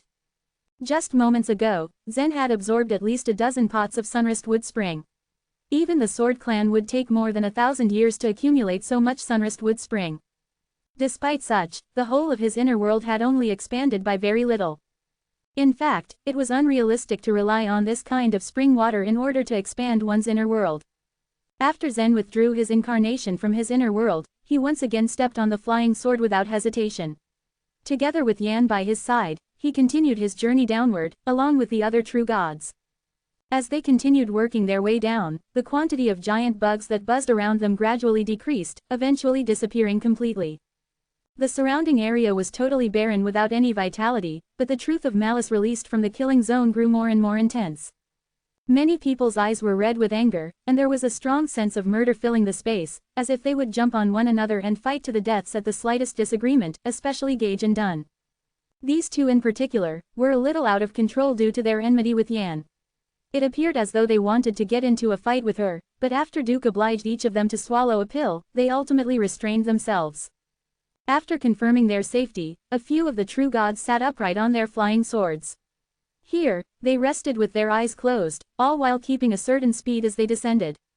Look, down there, I can see plenty of circles on the cave wall below, Yan stated as she pointed vigorously in the direction she was looking into. Zen equally looked over to where Yan was pointing and indeed, he too saw the white circles on the wide cave wall. Huh, what are they? Zen asked in a curious tone. Those are the annual rings, Yan replied frankly, with a smile. She not only was powerful, but also knew more than Zen. Or in other words, before they'd gone to the sunrest tree, Harold had taught Yan plenty of important information. Are they the sunrest tree's annual rings? Zen asked anew. Yes, a single branch will appear on the sunrest tree every divine era, and at the same time, the trunk will grow another annual ring. These huge annual rings define the sunrest tree's age, Yan explained seriously. The true gods standing not far away also felt surprised as they listened to Yan's explanation. After all, the truth remained that not everyone had the right to enter here. Although the information wasn't necessarily important, it was completely impossible to spread outside this area. The 4 great divine trees were the divine land's foundation, and they were born very early. Many inferred to the birth of the divine trees as the time where the divine land was created. Yan, you just know so much. Full of useful information, Zen said with a smile. As she heard her brother's praise, Yan tilted her head upward and said proudly, "Of course I am." Everyone continued to descend along the annual rings. They moved in a line. It took an entire 2 days and 2 nights. It was only then that Reinhard warned everyone to slow down, as they had nearly reached the bottom of the sunrise tree. Beneath the sudden warning, all true gods felt slightly shocked and anxious.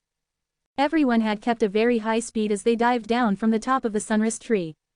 It was primordial that they avoided slowing down. In the case that they did, chances were that they'd fall directly to the bottom and the crash would probably be strong enough to shatter their bodies into pieces upon impact. Fortunately for them, Reinhard had warned them in advance. Everyone slowed down now and began to descend at a very gradual pace. It took less than an hour before they finally saw the true bottom. And we're here. Yep, actually, this is the debate venue. It's so difficult. As Zen touched the bottom, he accidentally knocked the flying sword with his foot. The flying sword spun once and fell directly into his hand. Not too long ago, Zen's great weighty sword had been damaged in the Time Sea Forbidden Land. These flying swords provided by the Sword Clan, though ordinary, were high-quality supreme primordial weapons. Thus, Zen could temporarily use one of the swords as his weapon. Now that you've arrived at the debate venue, you must follow us. You're forbidden from walking around, Reinhard called out to everyone. Humph, it's said that the other Shore Realm warrior's great legacy is hidden in the debate venue. Your Sword Clan hasn't found it after so many years. Do you really think we'll find anything just by following you? A top-ranked true god from the Bai clan asked, as he sneered at Reinhard. Seconds later, another 2 members of the Bai clan echoed, "That's right. Perhaps the Sword Clan can't reach it by themselves and thus misled others during every debate over the godly ways. All these years, no one has ever been capable of discovering such a legacy." Like the Han clan, the Bai clan also wasn't part of the Alliance of Floating Islands, and they didn't have much to do with the Sword Clan, either. The 3 members from the Bai clan had received word that they had only come here specifically for the purpose of obtaining the latter legacy. Upon hearing what they had to say, Reinhard laughed grimly. "If that's the case, you can do as you please." "Ah, let's go," the 3 true gods of the Bai clan shouted coldly in agreement before hurrying off in a different direction. At the bottom of the sunrise tree, the messy tree roots formed numerous layers and holes. The environment here was complicated, and in the blink of an eye, the Bai clan's 3 true gods had completely disappeared from sight. "If you still plan on acting alone, you can choose to leave now," Reinhard said to the remaining crowd, indifferently. The top-ranked true gods present were otherwise the strongest group of people in the Divine Land. Following Reinhard's comment, one group of 2 warriors, and one group of 3 warriors chose to leave. What Reinhard had been hoping for the most was that Duke would take his men away, though. That said, Duke, and the true gods from the powerful clans, such as the Tang clan, the Leng clan, the Mu clan, as well as the Fang clan, didn't budge an inch. In fact, it even appeared that they wanted to follow them. "You're just so crafty." Reinhard glanced back at Duke and noticed the slight irony in his eyes. He turned his head away at once. "You're so childish," said Duke, his voice lowered. His biggest goal this time was not inheriting any specific heritage, but to prevent anyone from obtaining any of it at all. It was only normal that he wouldn't go hurrying off to explore the debate venue. Reinhard took the lead and chose a direction, bringing over 100 warriors forward along with him. The bottom of the tree was filled with the roots with all kinds of distorted shapes. Furthermore, a few plants with peculiar forms grew in the darkness and the wet places down here. Purr, purr. It only took a few moments before a strange scream could be heard coming from not too far away. A true god looked into the direction where the voice was coming from, and he quickly noticed a bunch of pale yellow Ganoderma lucidum. In fact, from what he could see, there were nearly 20 Ganoderma lucidums and they were all neatly arranged in a row, which looked very attractive, to say the least. Can you believe it? The Ganoderma lucidums look supernatural. They are absolutely not ordinary beings. Enoch and several other true gods were a bit intrigued by the Ganoderma lucidums. Before the others knew what was happening, they rushed forward and picked them. As he watched them do so, Reinhard only turned his head and asked, "Solomon?" "Yes," replied Solomon questioningly, who was standing behind Reinhard and taking a step forward. A long sword shot outward as fast as lightning. Crack! The lightning was completely fused with the sword light, or perhaps, it was completely integrated into it. It appeared as though the two had now become one. In an instant, the sword light shot out at a distance of over 1,000 feet. It immediately pierced through the Ganoderma lucidums. Crack, crack, crack. Surrounded by bright blue lightning, the 20 or so Ganoderma lucidums started twisting crazily as they screamed out in tortoise shrills.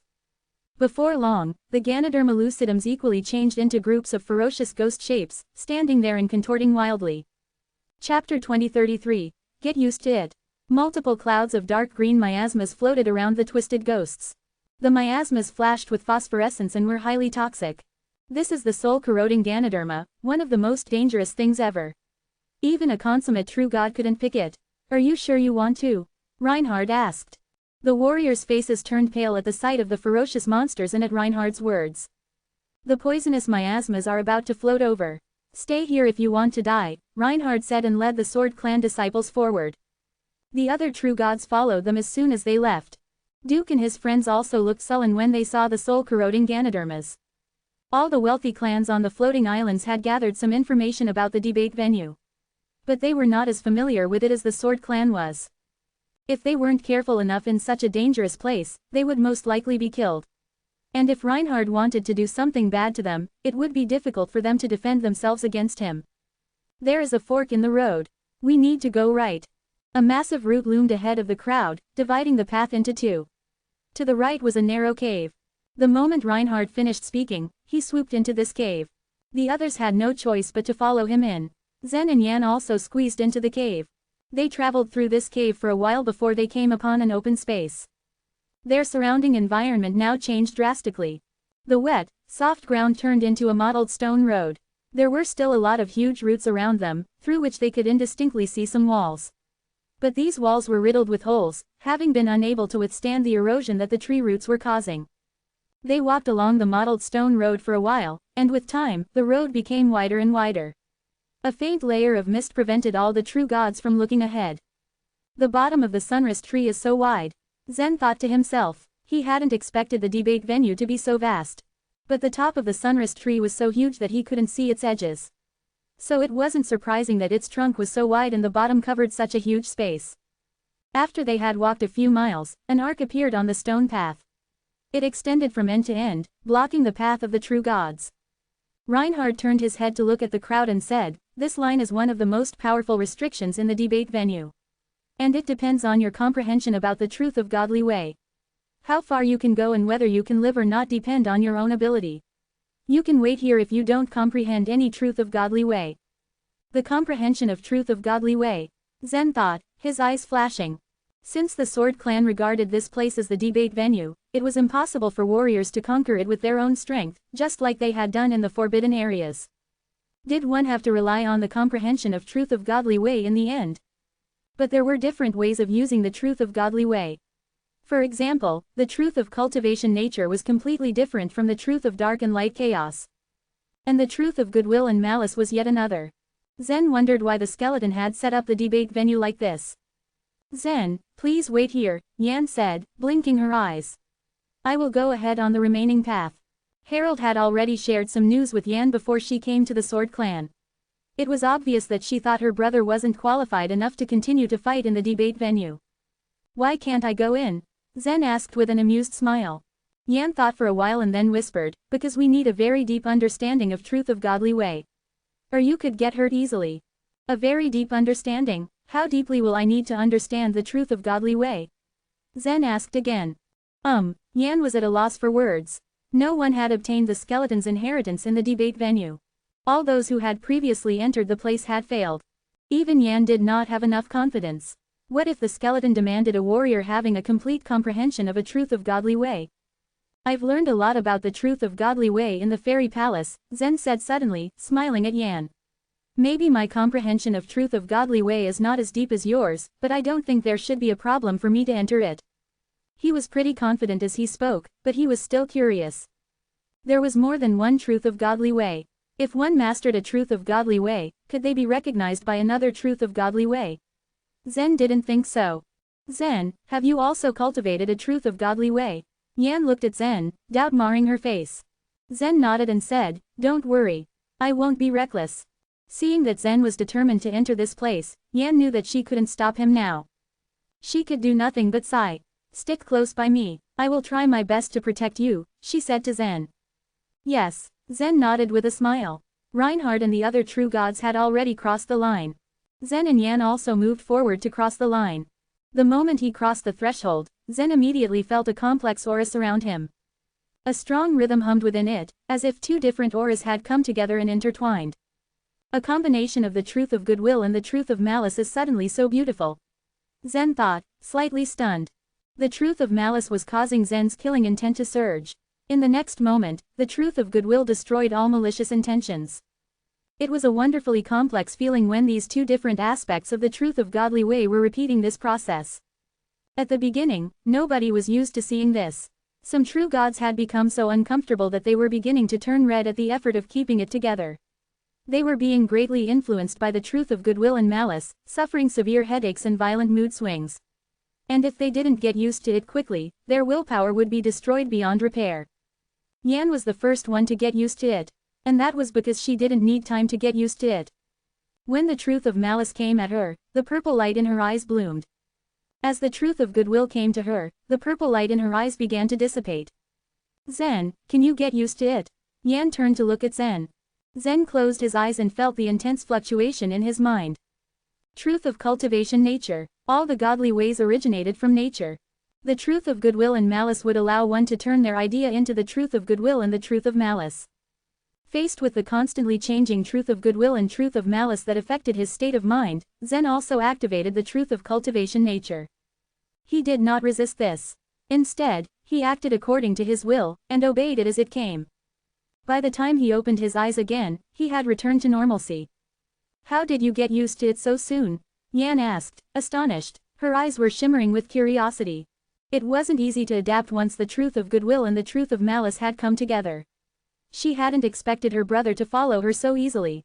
Chapter 2034, Fear and Malice. It took 5 minutes for Reinhard, who was very familiar with this place, to adapt to the environment. Naturally, the others took much longer. Some of the grassroots true gods had indeed cultivated a few truths of godly ways before coming here. However, the truths of godly ways spreading around the divine land were not complete. They only consisted of a few dozen words or so. What was worse, some of them were wrongly translated. So, these warriors who had cultivated the truths of godly ways before didn't have much of an advantage here. Aside from them, there were warriors who had poor perception. For those warriors, it was impossible to adapt to this constantly changing truth of goodwill and malice. One by one, they sat down cross-legged as they tried to adapt or even fight against this unfamiliar environment. However, there was no way to wipe out the aura of the truth of godly way. Otherwise, it would be impossible for the non-combat zone to forbid a holy being from attacking others. Arg! A top-rank true god suddenly vomited and staggered out of the thin line. Bang! Another top-rank true god fell to the ground, his eyes rolling to the back of his head as he fainted. At first, it was the true gods of the first-tier clans who decided to quit. Later, even some disciples from the wealthy clans on the floating islands chose to quit too. In order to enter the debate venue, one must have a certain degree of comprehension of any truth of godly way, or else they would find it difficult to move even a step. The true gods who dared to enter the debate venue in the end were more or less prepared. About an hour later, nearly 70% of the true gods adapted to the venue's aura, including Enoch. As for the remaining 30%, they could do nothing but wait outside the thin line. Now that you have adapted to the truth of godly way here, follow me, Reinhard said indifferently, but he couldn't stop his gaze from falling on Zen from time to time. Zen's performance was a small blow to him. Reinhard had gotten used to the aura in the debate venue within 5 minutes, a record time for him. Naturally, the disciples of the Sword Clan had an advantage in the debate venue. Since the Sunrise Tree region was their home, they had had a lot of practice in adapting to the truth of goodwill and malice. The Sword Clan had dug a big hole in the Sunrise Tree, and the disciples of the Sword Clan practiced by quickly entering and exiting the hole. One moment, they would be in the non-combat zone, and the next, they would return to the killing zone. As they moved in and out repeatedly, they could imitate the environment in the debate venue where the aura constantly fluctuated between the truth of goodwill and the truth of malice. As the most hard-working disciple in the Sword Clan, Reinhard had set a record of 10 minutes to adapt to the aura in the debate venue. This time, he had made even greater progress. He had adapted to the aura in just half the time it had previously taken him. Obviously, this was something that he could be very proud of. He had thought that he was the first person to get used to the aura in the debate venue and that no one could even come close to being as fast as him. But when he opened his eyes, he saw Zen and Yan talking and laughing as if no one was around. Yan was different, she had been recommended by Harold, after all.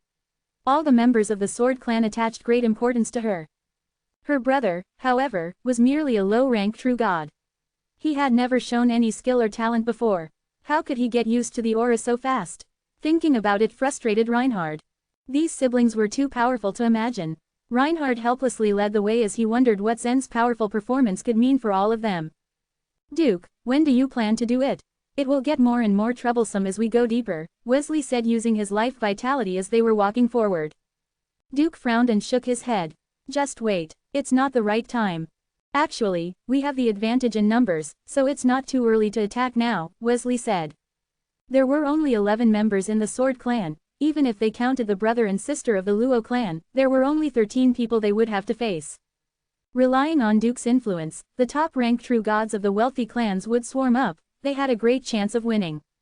No, Duke shook his head and rejected Wesley's suggestion. I will arrange it myself. Seeing how stubborn and determined Duke was, Wesley sighed and gave up trying to convince him. Guided by Reinhard, the crowd moved 30 miles, and the mist in front of them became thicker and thicker. Whoosh! A huge shadow flashed through the mist. There is a monster, someone exclaimed. I saw it too. It seems to have a pair of wings. No, what I saw is a monster with a long pair of horns. However, what Zen saw was a human figure. When he heard the words of the other true gods, his eyes flashed with a trace of confusion. It is definitely a human figure, there's no mistake. But it seems that everyone is seeing something different. What's going on? He wondered. Many of the true gods became nervous. The shadow hiding in the deep mist brought them great fear. It was said that even holy beings would die here in the debate venue if they were careless. Compared to them, these top-ranked true gods were as insignificant as ants, and they would be trampled to death if they were not careful. Don't panic. Seeing the nervous expressions on their faces, Reinhard smiled indifferently. The things you see in the mist are formed by your malicious thoughts. They are also the things you fear the most in the depths of your hearts. Are they illusory things? Zen could not help but ask. He had a vague feeling that there was something wrong with the figure he saw. No, they are not. The strong truth of malice in the debate venue will bring what you fear the most into being. So at this stage, we have to deal with our own malice. Only by defeating our own malice and destroying our fear can we pass through this stage, Reinhard explained. Hearing this, many people turned pale. How is that possible? Bring what we fear the most into being. I don't think we can pass through this stage. Most of the true gods looked terrified. Everyone had a fear, and they also considered it the evilest existence. If a boy was bitten by a dog, he would be most afraid of dogs. Then, if he came to the debate venue, he would see a dog in the mist.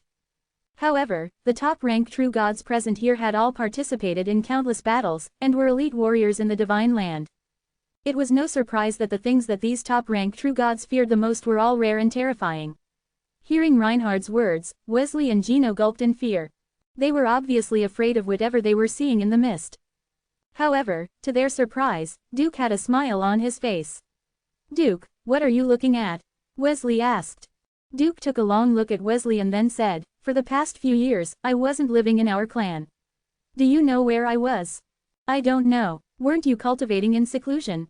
Curiosity was written all over Wesley's face. Until a few years ago, Duke had often fought in the arena of legends and had once even ranked first among the top-ranked true gods. But suddenly, he had disappeared without a trace, and his points had been cleared up. Even the disciples of the Dongfang clan didn't know where he had gone, but they had all assumed that he had gone to cultivate in seclusion. After all, it was common for warriors to do that. It was only after the opening of the debate venue that Duke had suddenly appeared out of nowhere. None of the disciples of Dongfang clan had been expecting it. No, Duke shook his head. All these years, I was in the Abyss Demon region. Chapter 2035, The Avatars. It was not a coincidence that the Dongfang clan had sent Duke there. It was a calculated move. This was not the first debate, neither was it the first time the true gods of the wealthy clans on the floating islands had participated in the said debate.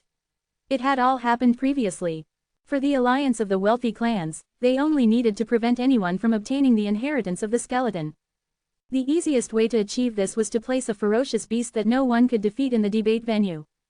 Contrary to accustomed belief, Duke had not gone to the Abyss Demon region to gain experience. Instead, under the leadership of the consummate true gods, he had undergone the most fearsome experience.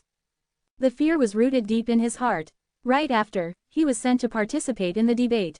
Under the influence of the debate venue, the seed of fear began to sprout in him bit by bit, threatening to spread on his insides.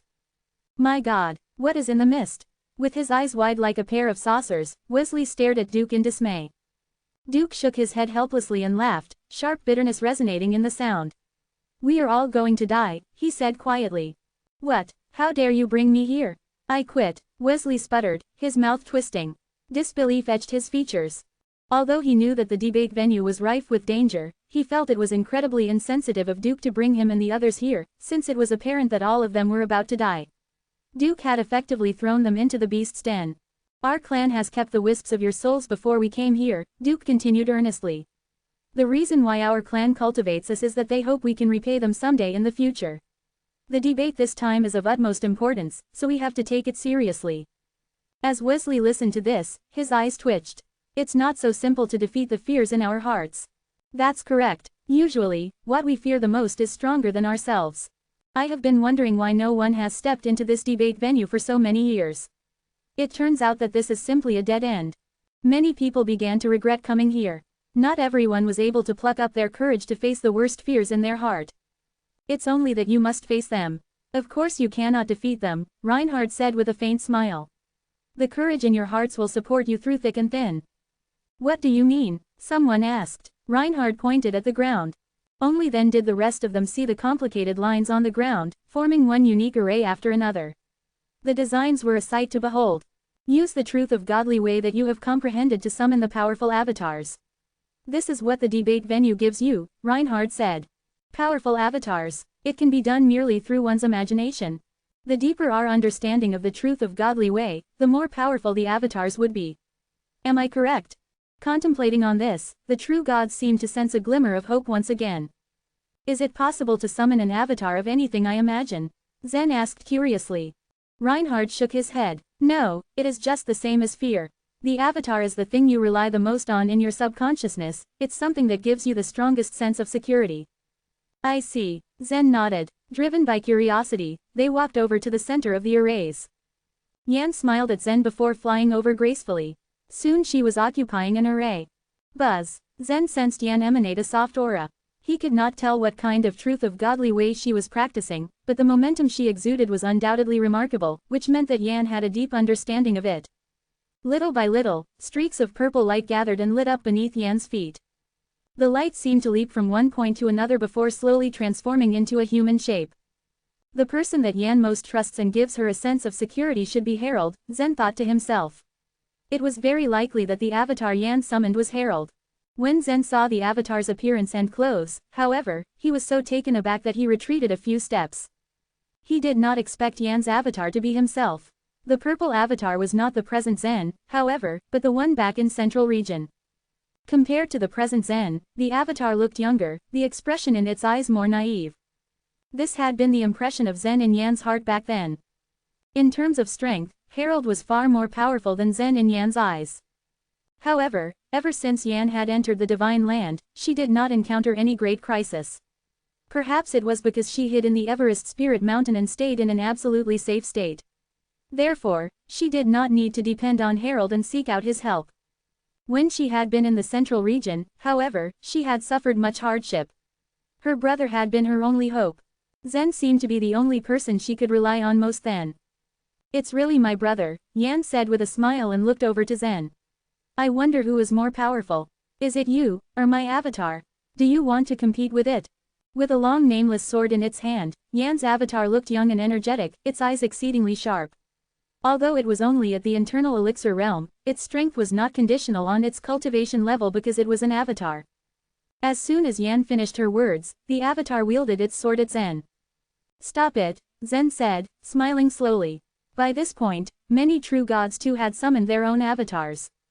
Hey, somehow your avatar is a black wolf. Why is it a wolf? I was thinking of the holy emperor of my clan. Why is my avatar a sword? The elements that many people relied on were not necessarily the most powerful existences. Rather, they were the ones that they relied on at their most vulnerable time. The first true god had been saved by a black wolf, which had left a deep impression in his mind. Now unconsciously, he had summoned its avatar in the shape of Black Wolf. The strength of the avatar was dependent on one's understanding of the truth of godly way. Even if one's avatar was a holy being, the avatar could not be as strong as the holy being himself. "It's my turn," Zen said as he stepped into an array.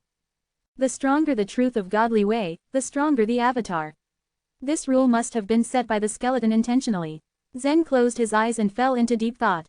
Obviously, the skeleton set such a barrier in order to choose the right one to inherit its legacy. The person must be utterly sensitive to the truth of godly way. However, the kind of truth of godly way they cultivated was not important. What was the purpose of the skeleton? As Zen pondered on the answer, he began to recite the truth of godly ways slowly in his head. The truth of cultivation nature began to revolve and Zen emitted an extraordinarily unique aura.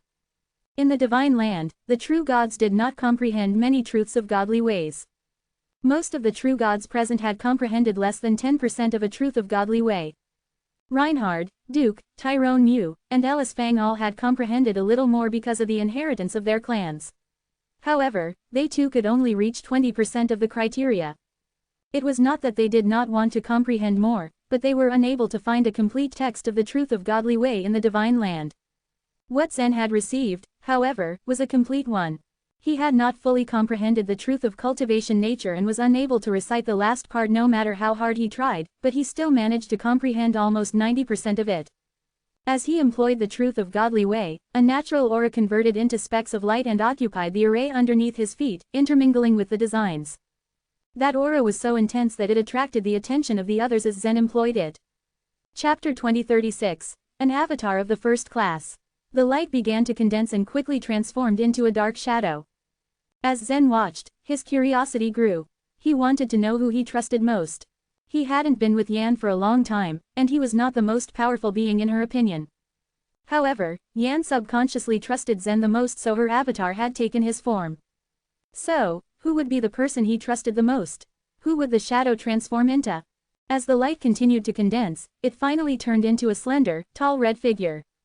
It stood before Zen with a long spear in its hand. When he was able to see the figure clearly, he was stunned. How could it be Lavender? The red avatar shone with a blazing light, and it looked like bright blood spilled over its body. Once it had taken its full shape, it outshone the others. "Zen, isn't this your sword spirit?" Yan craned her neck to study the tall and slender girl. The last time Zen had been with Yan, they were in the ethereal spirit sect. But then she had been taken away by Harold, and he hadn't seen her since. At that time, Lavender had woken up, and had become his powerful support, but he didn't summon her in the ethereal spirit sect. Because of that, Yan had always thought that Lavender was just Zen's sword spirit. She'd never considered that Lavender was the queen of the demon knight race. Zen himself did not expect that Lavender was the person he trusted the most. He had expected it to be his father. He thought carefully for a moment.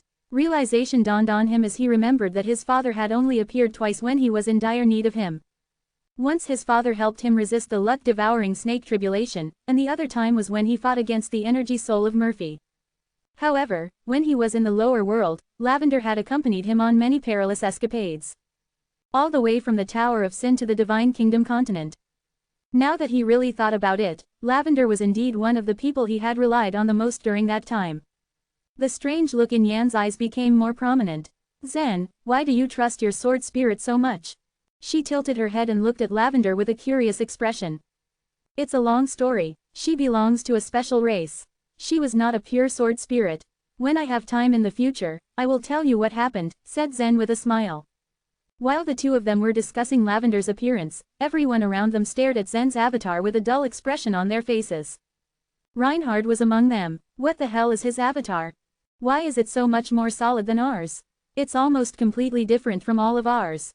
Many of them were murmuring questions under their breaths, each one mirroring questions Reinhard was only thinking.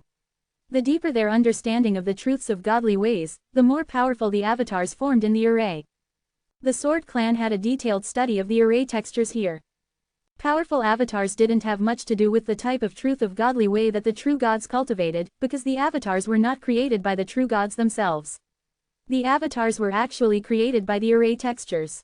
The array textures would perceive the extent to which the true gods had comprehended the truth of godly way and give them avatars accordingly. The Sword Clan had even ranked the strength of the avatars into different classes. There were 4 classes in total, and each class was then further divided into 3 levels. Long ago, a handful of holy beings had broken into the debate venue. After entering, they had also been overcome with fear. They were strong, but their fear was much stronger. Marsh had been killed by the vicious monster that had formed in response to his fear. Since then, the holy beings had become more careful, and began to search for the mystery inside the debate venue. Their search led them to the discovery of unimpressive array textures on the ground. But when they had begun to study them, avatars had started to form.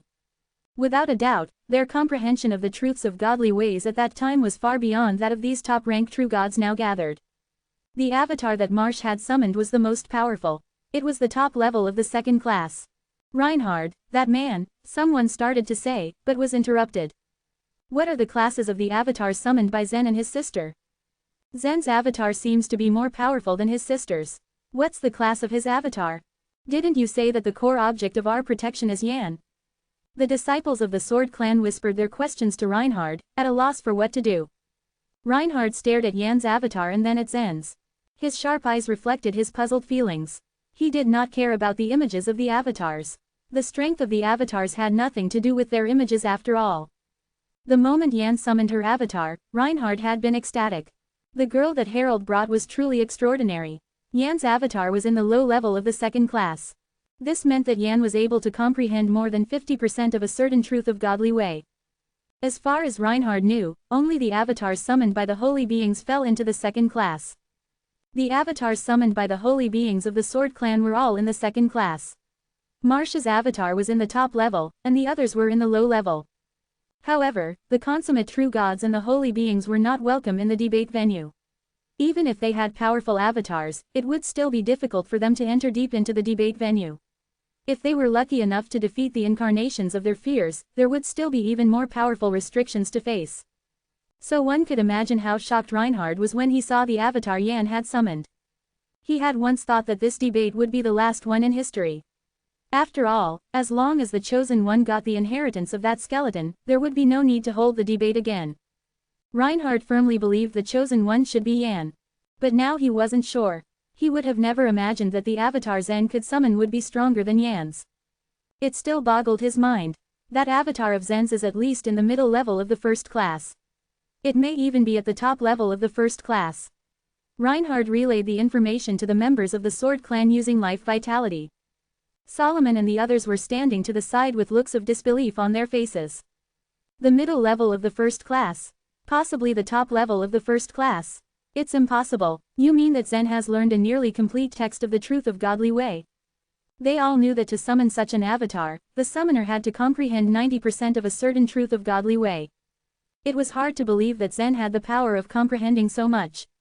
From what the disciples of the Sword Clan knew, there was no way to get a complete text of the truth of godly way in the divine land. Who could possibly decipher all the Sanskrit words needed to learn so much? They had been studying Sanskrit words ever since the debate was held. No person with that skill had been discovered up to now. The disciples of the Sword Clan had the most right to comment on this. They had spent the longest time studying Sanskrit words, and knew a great deal about them.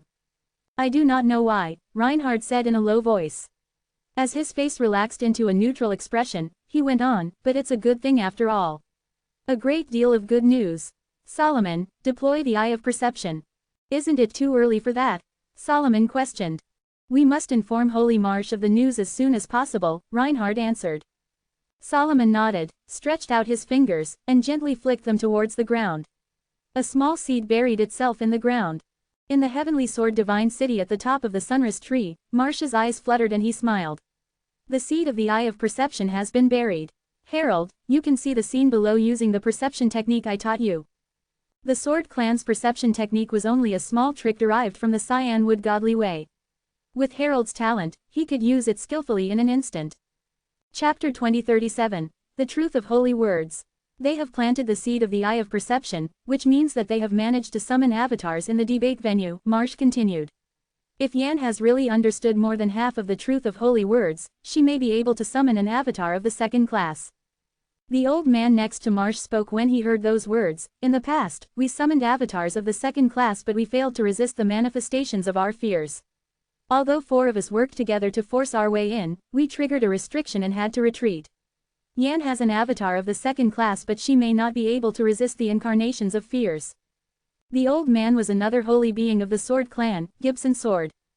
A helpless look passed through Harold's face. That's all I can do. Because Zen had gone the wrong way, he tried his best. In fact, Yan did a good job. Even if the truth of holy words left by Harold's master was incomplete, since she mastered 99% of it, she could be called perfect. Even Zen couldn't have done better. It was all up to luck whether they could pass or not. Harold was very clear that although the beings of the divine land all called themselves gods, no one was a real god. It was impossible for them to control their fate. First, let's use the perception technique to see what happens. The sunrise tree could block the mind. Therefore, even holy beings couldn't have an all-encompassing view. If they wanted to detect movements in the sunrise tree, they needed to use the perception technique of the Sword clan. As Marsh's eyes flashed, the scene of the debate venue at the bottom of the sunrise tree entered his eyes. A strange expression appeared on his face as he was stunned by the scene that he saw. It was rare to see such an expression on a holy being's face. "What's wrong?" Gibson asked curiously. Marsh glanced at Harold meaningfully. "Take a look." Harold didn't understand Marsh, but he hurriedly performed the technique so that he could see if something happened to Yan. His eyes flashed and then he saw the situation in the debate venue. "What? Yan's avatar is Zen." Harold's eyes snapped wide open. Gibson mirrored his expression. "Harold, didn't you say that Zen didn't enter the Everest Spirit Mountain and didn't learn the truth of holy words?" "That's true," Harold confirmed as he stared at Zen. "Then, what's going on?" Gibson questioned. "Ha ha ha," Marsh laughed. "Don't ask Harold, he only has half of the truth of holy words. Yan has almost fully mastered it, so she has summoned an avatar of the second class." "Harold, you didn't teach the truth of godly way that Zen uses, right?" "Yes," said Harold with a bemused expression. "His avatar is in the top level of the first class. This means that he must have comprehended more than 90% of the truth of godly way that he cultivates." Marsh's eyes lit up as excitement uncontrollably surged in his heart. "I really don't know how he did that. Does he have a complete text of the truth of godly way?" A complete text? Since Harold wasn't a member of the Sword clan, he had no idea how they classified avatars, and so he was shocked when he heard Marsh's words. Since Zen hid in the fairy palace for the past 2 years, was that where he got the truth of godly way? It passed through Harold's mind, but he didn't say it out loud. There were some things that were too important to share even though the Sword clan was cooperating with him right now. It was impossible for him to tell them his speculations. He has a good chance. Marsh was too excited to closely question Harold. Even though Marsh thought Yan was most likely to acquire the inheritance, the chance was still not very high. It was just an estimated 30% possibility. After all, Harold had clearly said that he hadn't imparted the truth of godly way to Zen, and so, Marsh didn't test him. However, after Zen and Yan arrived at the debate venue, the situation changed so much that it was completely beyond all of their expectations.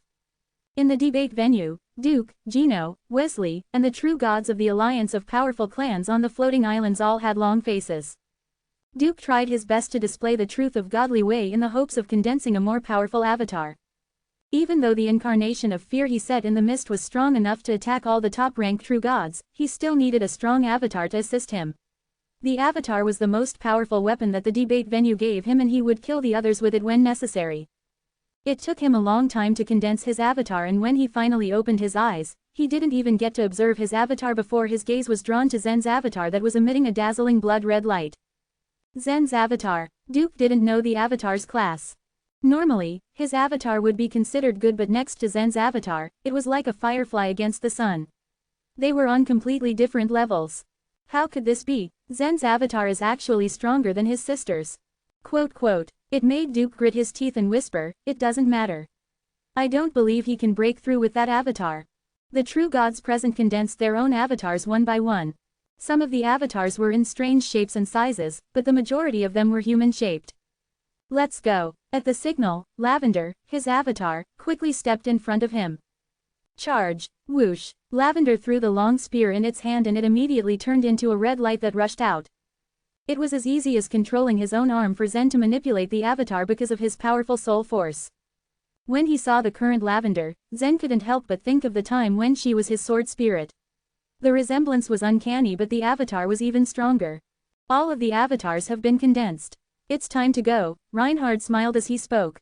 Zen, Yan, your avatars are the strongest. Please follow me. Taking the lead once again, Reinhard headed towards the mist. Zen and Yan followed closely behind him with the other true gods behind them. Even when they obtained powerful avatars, the faint shadows flickering in the thick mist still weighed heavily in their minds. They trudged forwards for miles and plunged deeper into the mist. They looked around their surroundings and found that everything was hazy. They all knew that the incarnations of their fears were hidden in the mist. Chapter 2038. Multiple Antennae Snake. Stop. Reinhard, who was leading the way, suddenly stopped and looked at his side. Surprised, the rest still followed his order and stopped walking. Wondering at what he just felt, they followed his gaze. There was nothing in the heavy mist. It was so quiet that they could hear each other breathing. The air felt heavy. They had been down this road for some time now. Previously, they could still see some huge shadows in the mist. But at this moment, all of the shadows had disappeared, as if they had all retreated to the depths of the mist. Staring at the darkness surrounding them, the true gods were unable to question what was causing the delay. Why are we stopping here? There seems to be nothing around us. I couldn't see anything too. The other true gods looked at each other in dismay. They thought it was a bad call. They were in the middle of nowhere. Frowning, Reinhard sighed. Was his perception wrong? Keeping this in mind, he flicked his fingers. Crack. The sound of unsheathing a sword came from his sleeve. Shooting out from his sleeve, the tiny sword circled in front of his eyes. It was a short sword, almost like a dagger, only a hand long. Its body shone dimly against the mist. The exquisite detail on its grip and blade made it look like a work of art. Heed my command and detect any dangers around us. I command you to ring once you find any. Buzz. The ringing sound of the tiny sword in front of Reinhard surprised everyone. But just like a compass, the pointed end of the blade did not stop in one direction. Instead it continuously swayed in the air, as if trying to find a target. The group were all startled by the sound and had their eyes locked onto the piece of metal floating and swaying midair. After a while, it stopped and pointed downwards. Underground, furrowing his brows, Reinhard uttered loud enough for everyone to hear. The members of the Sword Clan exchanged confused glances with each other. This tiny sword was the Sword Clan's treasure, the tribulation-exterminating sword, which could tell the direction of dangers to a certain extent. And based from experience, it was never wrong. Could they really have gone deep into the ground? Pondering to himself, Zen's eyes flashed with confusion. Voicing out his concern, he finally asked, are the incarnations of fear intelligent? This was a very important problem. Ordinary incarnations were easy to deal with. Even though some were really powerful, they were lacking intelligence, making them easy to deal with. Being such a mechanical and stupid opponent, they had many flaws and weaknesses. However, an opponent with intelligence and skills would require a lot of energy and stamina to defeat. Intelligent enemies were good at hiding their shortcomings and employing their strongest abilities. They could trick their opponents into thinking they were weak, and strike when they least expected it. Yes, more than their physical bodies, they would have corresponding wisdom and their original memories. Reinhard replied. What do you mean by having the memories of the original bodies? Stunned, Zen clarified. Nodding his head, Reinhard answered with a wry smile, very miraculous, isn't it? But how is this even possible? It didn't make sense. Zen tried hard to grasp what Reinhard was explaining.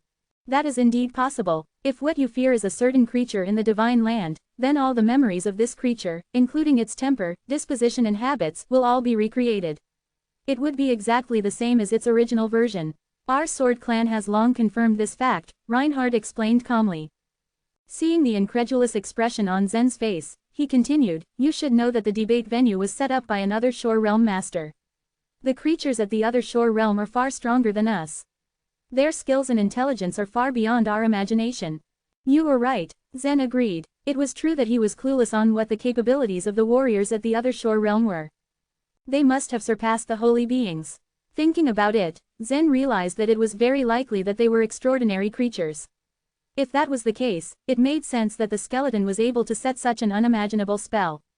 He was about to nod his head to agree with Reinhard when suddenly, crack, the sound came from underground, calling everyone's attention. At the same time, the tiny sword, which was floating in front of Reinhard, suddenly swerved into a certain direction. Be ready, something is coming. Its position is, Reinhard advised, following the tiny sword, at the back. From below, Reinhard shouted in a hurry. Although his warning came beforehand, many of the true gods were still in a maze as he only gave a rough position. Oh no, hurry but watch your step. It's coming from underground, come and help Gage out. The sound was getting louder every second. Everyone's eyes darted towards its direction, and they found that Gage Tang had been pulled down, with only half of his body exposed on the ground. Despite his desperate struggle, something unknown quickly pulled him back underground. His voice faded as fast as he disappeared into the hole. Humph! Standing from afar, Duke saw this scene and quickly made his earthy yellow avatar rush out with his mind. The avatar, carrying a saber, lowered its body slightly. In a flash, it brandished a crescent-shaped saber light, slashing it directly on the ground. The avatar Duke created was a holy being from the Dongfang clan. Puff! A big hole appeared on the ground instantly. Half of Gage's body had been buried in the earth. To everyone's astonishment, the slash made by the avatar cut off the lower part of Gage's body, just a little under his abdomen, without any hesitation. Duke, why did you attack Gage? Dun shouted furiously. He couldn't believe his eyes. Quickly pulling Gage out from the ground, he saw that half of his body, including his legs and haunch, were cut off by the avatar controlled by Duke, making Dun even angrier. What? Duke asked coldly. I didn't damage his elixir field or soul. Losing his legs is better than being dragged away to the unknown. As a true god, he knew that Gage could regenerate the other parts of his body as long as his elixir field and soul were not destroyed. Rushing over to where they stood, Reinhard raised his long sword toward the ground and picked up something in the soil. A wriggling thing that looked more like an antenna from the unknown creature had been cut off when the avatar controlled by Duke earlier saved Gage. What creature is this? Has anyone seen anything like this before? Reinhard asked, raising the antenna for everyone to see. He knew that the creatures that appeared in the mist were all created from their fears. Someone among them should be able to recognize it. Looking at the antenna, all the true gods shook their heads. He held it higher with his sword, allowing Enoch to take a better look at it.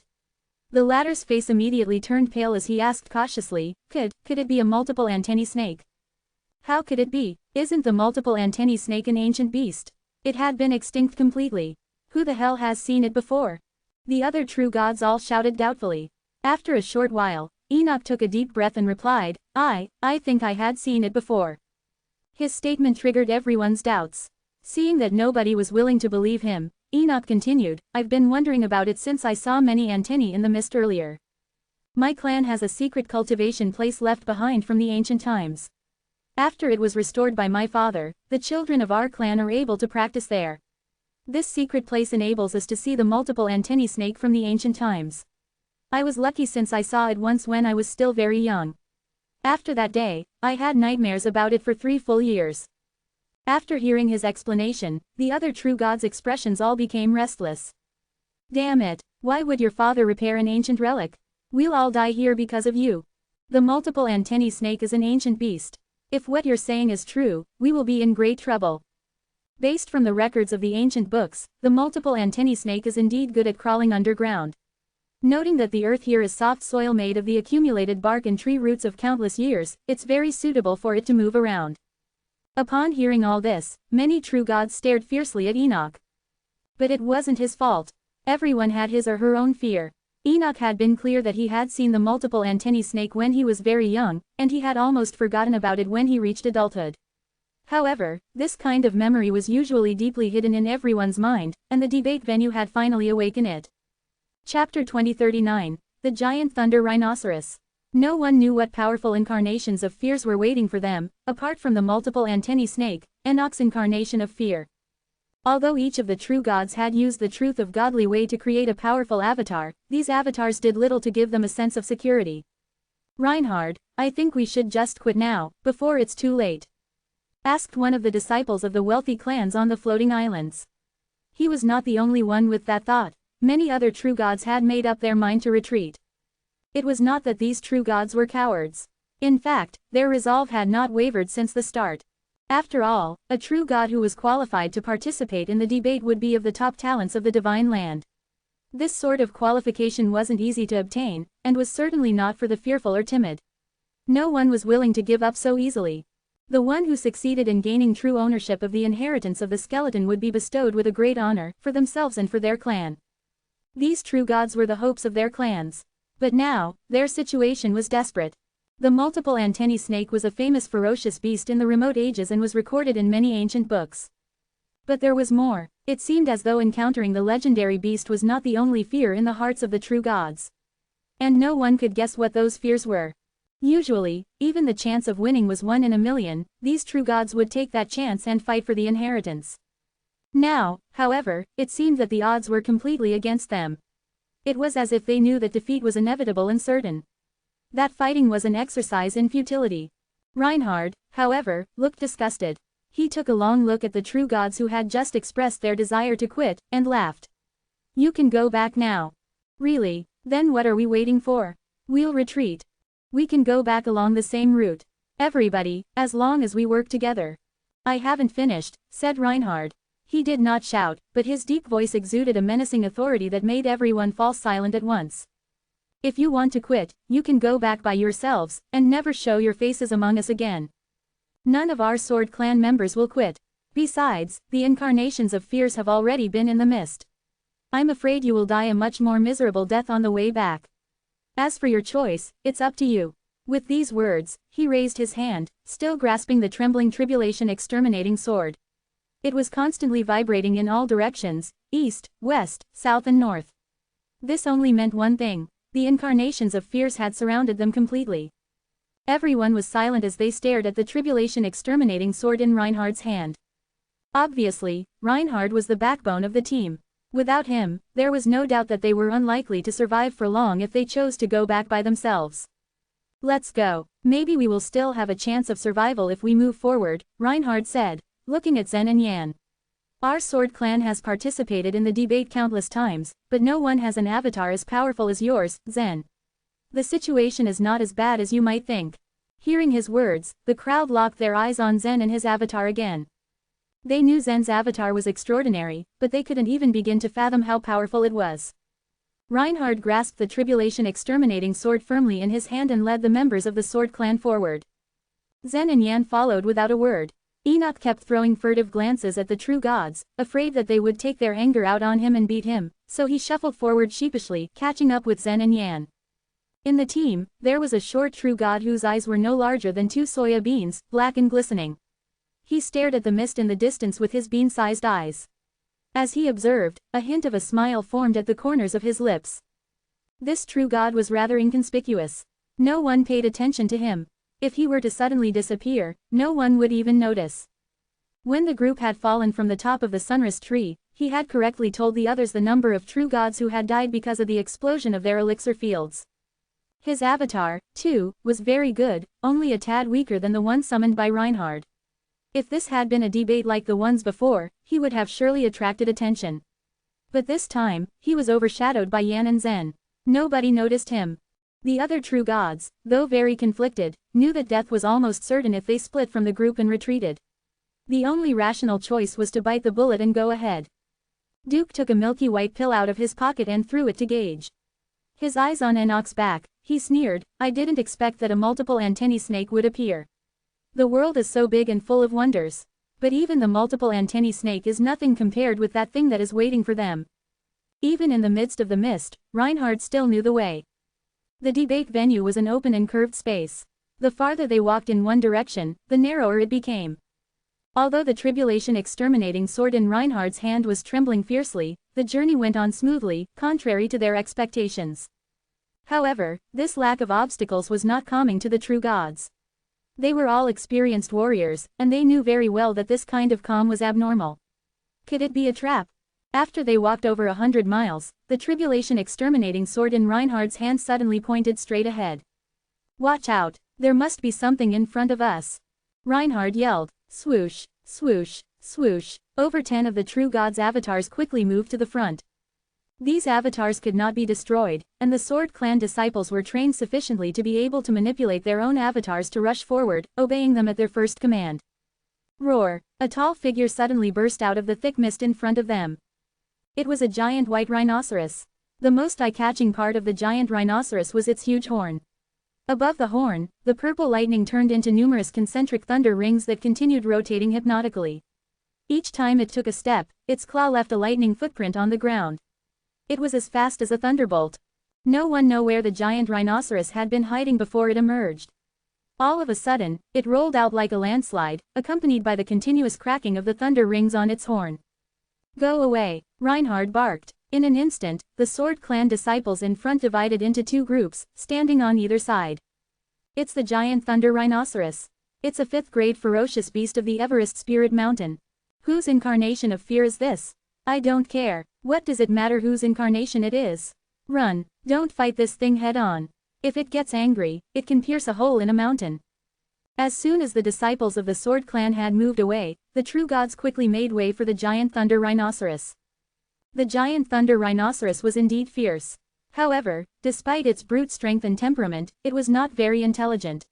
It was famous for being impulsive and hot-headed. On one occasion, when a true god had provoked a giant thunder rhinoceros, it had run through hundreds of mountains in the Everest Spirit Mountain to chase after that true god. "Let's go. Don't fight the rhinoceros head-on," Zen said. Although Zen also wanted to test the power of his avatar, judging by the size and speed of the giant thunder rhinoceros, he realized it was not the occasion to do so. Yan, however, did not follow Zen.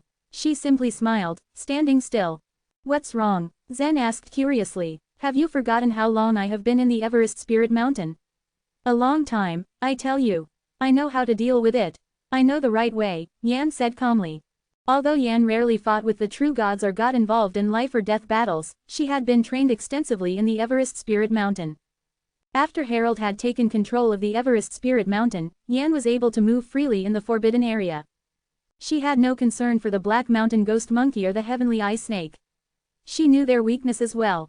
Of course, the giant thunder rhinoceros was no exception. Even though the giant thunder rhinoceros was fierce and terrifying, Yan understood that it had a weak spot, just like all the other monsters. "Why are you still here? Keep away from it." Reinhard had moved a long distance away by now. But then, he noticed that Zen and Yan hadn't followed. Not only had they not moved an inch, but they were also standing dangerously close to the giant thunder rhinoceros. Facing a mountain-like giant thunder rhinoceros on her own. Just with her tiny body. Seriously, he thought.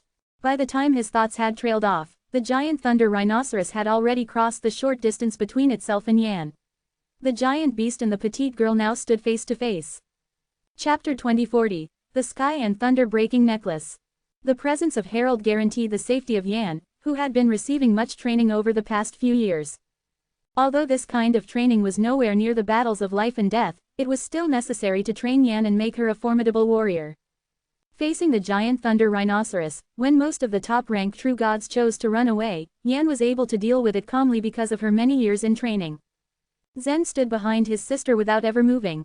Since Yan was so confident, he knew he had no power to stop her anyway. But he always made sure to keep an eye on the situation. If he found anything wrong, he would save her without hesitation. As the giant thunder rhinoceros inched closer and closer, Yan and her avatar suddenly separated from each other, and they stood at either side, ready to fight. Because of this, the giant thunder rhinoceros began to charge towards Zen instead. "Huh, Yan, what is going on?" Looking at the angry giant thunder rhinoceros, Zen was stunned to see it coming after him. He thought Yan was deliberately asking him to deal with it. Whoosh! As Yan and her avatar moved to either side, her avatar suddenly waved its sword towards the giant horn of the giant thunder rhinoceros. How dare her avatar attack the giant thunder rhinoceros's horn? What a fool, she's trying to die, right? Well, I have never seen anyone attack the giant thunder rhinoceros's horn. The most solid part of the giant thunder rhinoceros was its horn. The thunder rings on the horn were powerful, and the horn itself was extremely strong. Actually, it was considered a top-grade material for weapon refining in the Everest Spirit Mountain. However, no one ever wanted to harvest the horn because it drove the creature mad. No one wanted to deal with a mad giant thunder rhinoceros. So even the consummate true gods would avoid the horn when they faced the giant thunder rhinoceros.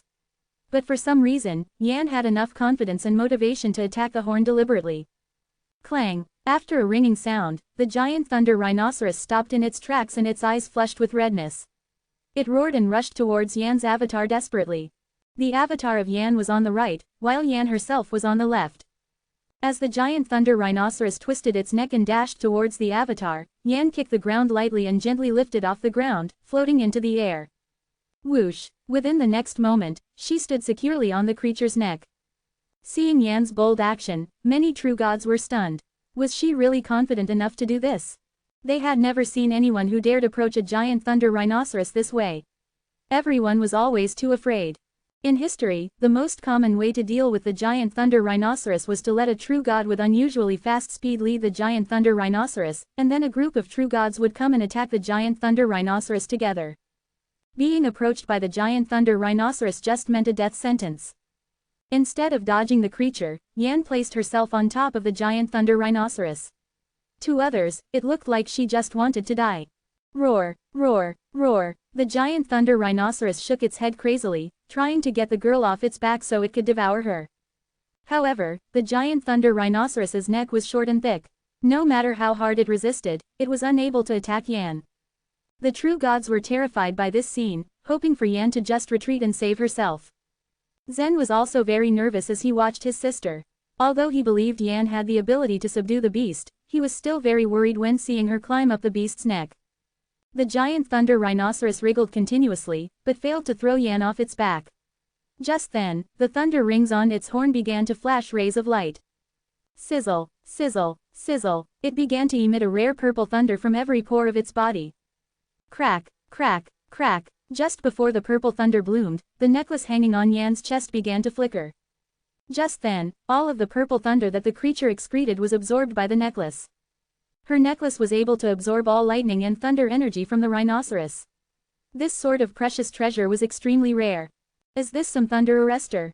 It can absorb the thunder of the giant thunder rhinoceros completely.